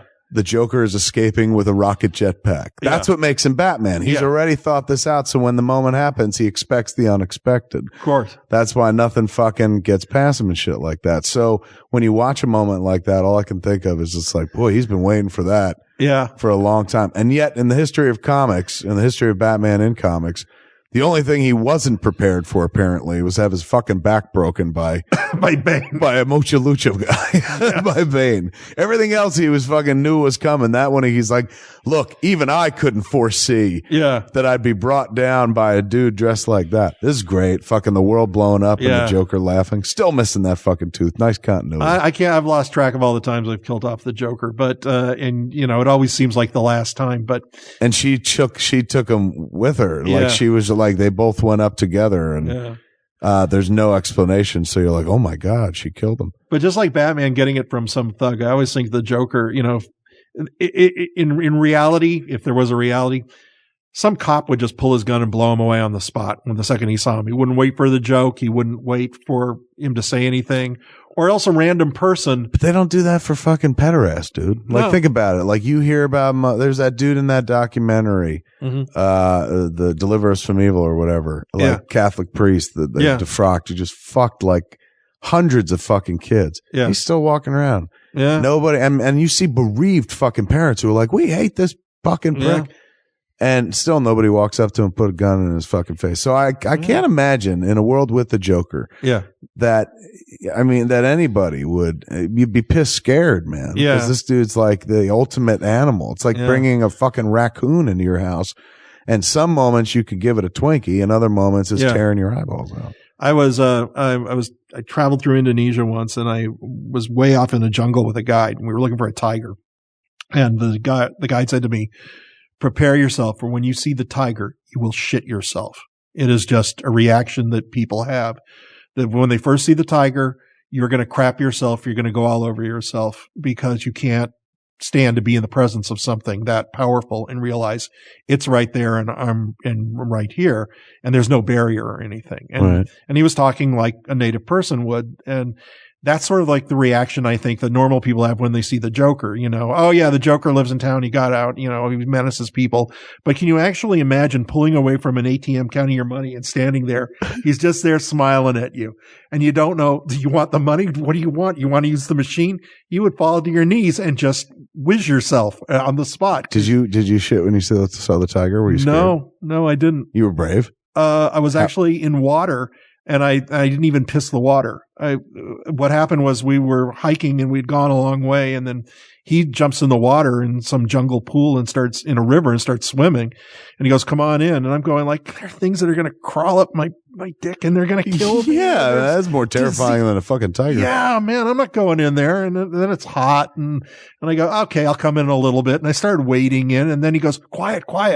And there was no monkey sound. There was no bird sound. There was just silence, just a rippling water. And he goes, over there. And over there, about 50 yards away, it was over in the bushes. And we realized like we'd been hiking all day. It had been 50 yards in front of us the entire time. And it had stopped and actually come out to see what we were doing. And I got a good look at it. It was kind of in the shadows. And I didn't crap myself. And I don't think the guy did either because there were no logs floating in the water. But he said, and we got to look at it. And then we went away. And he said, he's letting us leave. So we left. Something weirdly more powerful. That's true. As a human being. Yeah. Rarely do you fucking face your position in the food chain without a weapon. Yeah. For an animal of that size. Yeah. I mean, shit, even a cow get really pissed at you, man. Yeah. Like, you'd be in some trouble, but a fucking tiger? Yeah. That would reduce me to feces. I've been hiking and come up against a couple of things, so I don't know. Mountain lions and shit like that. Yeah. Komodo dragon, shit like that, Just, when I go on vacation, I usually, before I got married, then now I stay pretty close to home on vacation. The only fucking wild animal you face indoors, share a bedroom with. Look at that while we were fucking chit-chatting, man. Bruce lost the girl. Sad once again. Back to work, man. But look, this is the upside. Yeah. He got laid. He did. And for the time being, in his mind, he's like, holy shit, maybe this Joker problem is over. Yeah. Like, I'm sad she's not around, but fucking Andrea did me a favor. She took the clown away, and I'll never have to put him in an argument. I mean, it's a fool's dream because he comes back, of course. Yeah. But at least for a little while, he didn't have to fucking do it or wrestle with, should I kill this fucking clown or I can't because of my parents and shit. Yeah. And he got his fucking dick wet, man. He got to revisit. Yeah, granted, he'd been with her back in the day, but he seemed to really like her. He wanted to marry her. Yeah.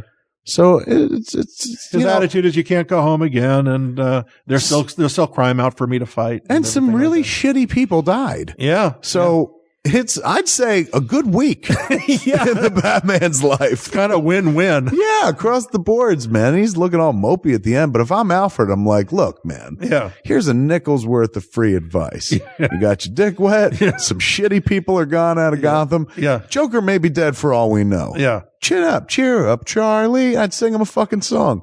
And besides, if you had married her, she would have gone psycho at some point. Yeah, dude. Obviously, she had issues. Yeah. And the two of you together, who knows? So better you find out now. Yeah. Let's just call some of that at-home takeout pussy, Bruce. Yeah. You and me back to the cave. But break out the little bat book and like Catwoman, maybe. Well, the nice thing is that Talia. You've got so much money, you could literally just be like, dress up like Catwoman. Yeah. Like he could probably, well, number one, you're always like arresting Catwoman or having her arrest her or whatever. Yeah. When, you get in and out of places very easily, you can just go take one of her outfits, man. You can pay somebody to dress up like in that outfit. And then like, what would you like me to do? And you're just like, can you just sit here on the couch? And he just lays down, cries in her lap.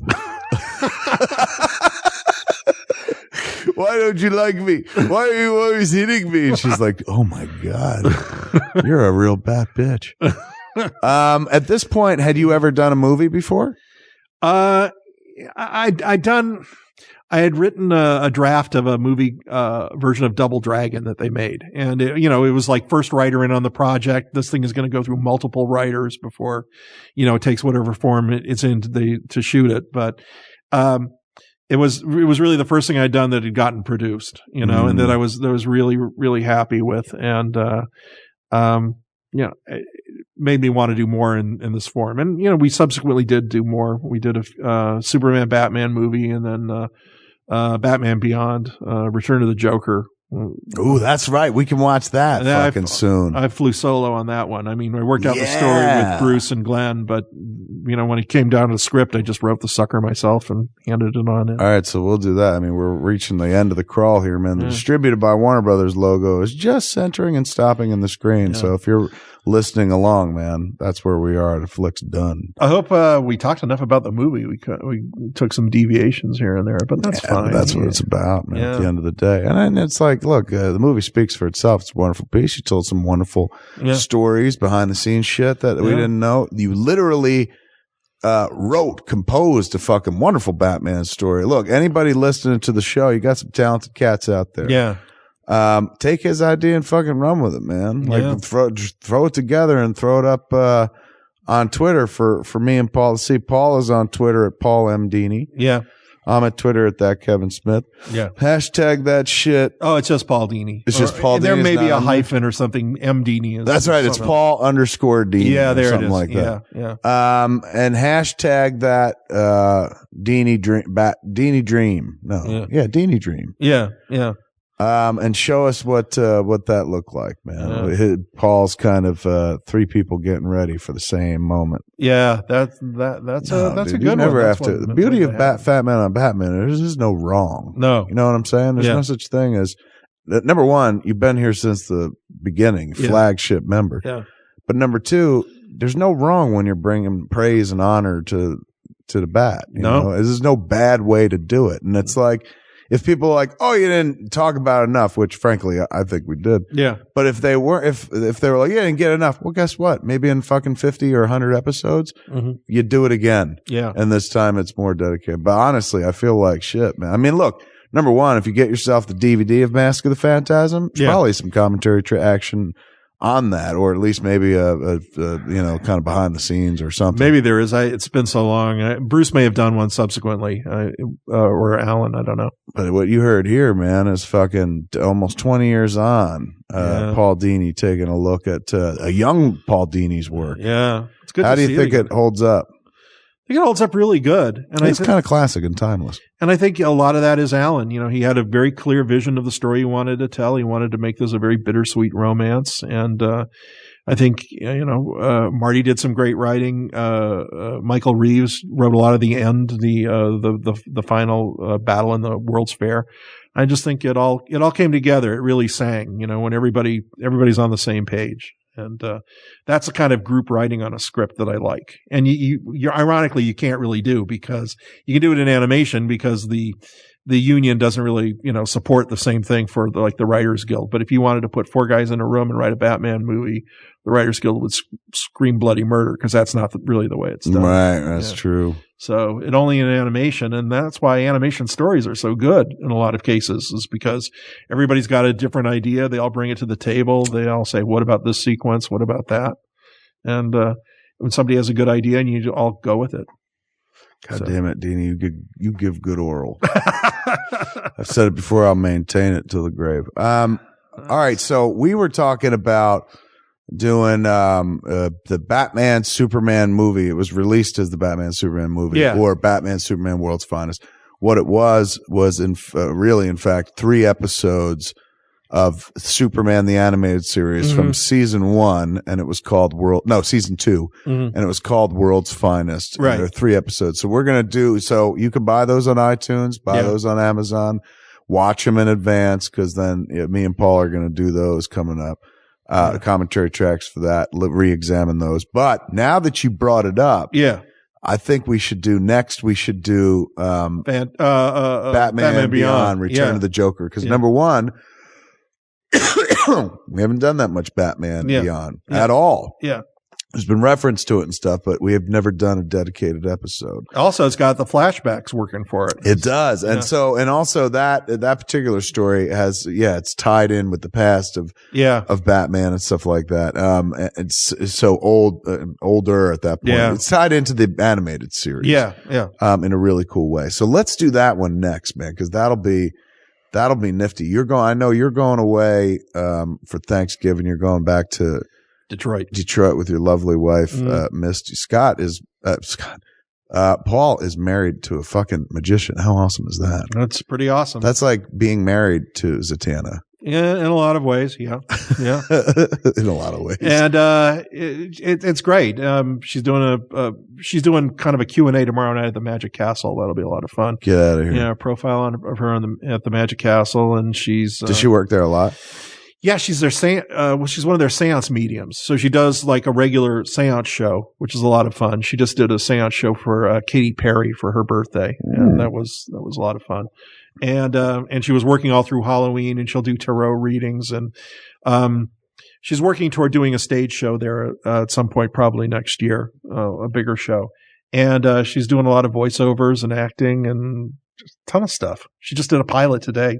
I don't think I can talk about it, but nice an animation pilot, and she really had a lot of fun doing that. So when you get back from he's going away for Thanksgiving. When you get back from Thanksgiving, we'll do Batman Beyond, Return of the Joker. Yeah. Then after that, we'll do World's Finest. Then after that, let's see, what else can we do? I hope you have other guests in between, because it's why? Nobody's gonna, dude. Fucking, you're giving it gold. Nobody's gonna give a shit. Nobody's gonna be like, too much of him. Are you kidding me? You have to make the title plural. Fat Men on Batman. That's true. We'll change the title. Yeah. It is no. You're bringing it, dude. And this cool. and again, the show has become largely about the animated series. Sure. And you are, it's most heralded chief chronicler. So. It makes sense. And I've never seen 1 ounce of complaint. Believe me, I'll tell you if people are like, fucking enough with him. But come on. Yeah. Are you kidding me? When the moment you referenced Batman Beyond and then we started musing about that being the next one. Yeah. We're recording this, so we cannot hear in real time.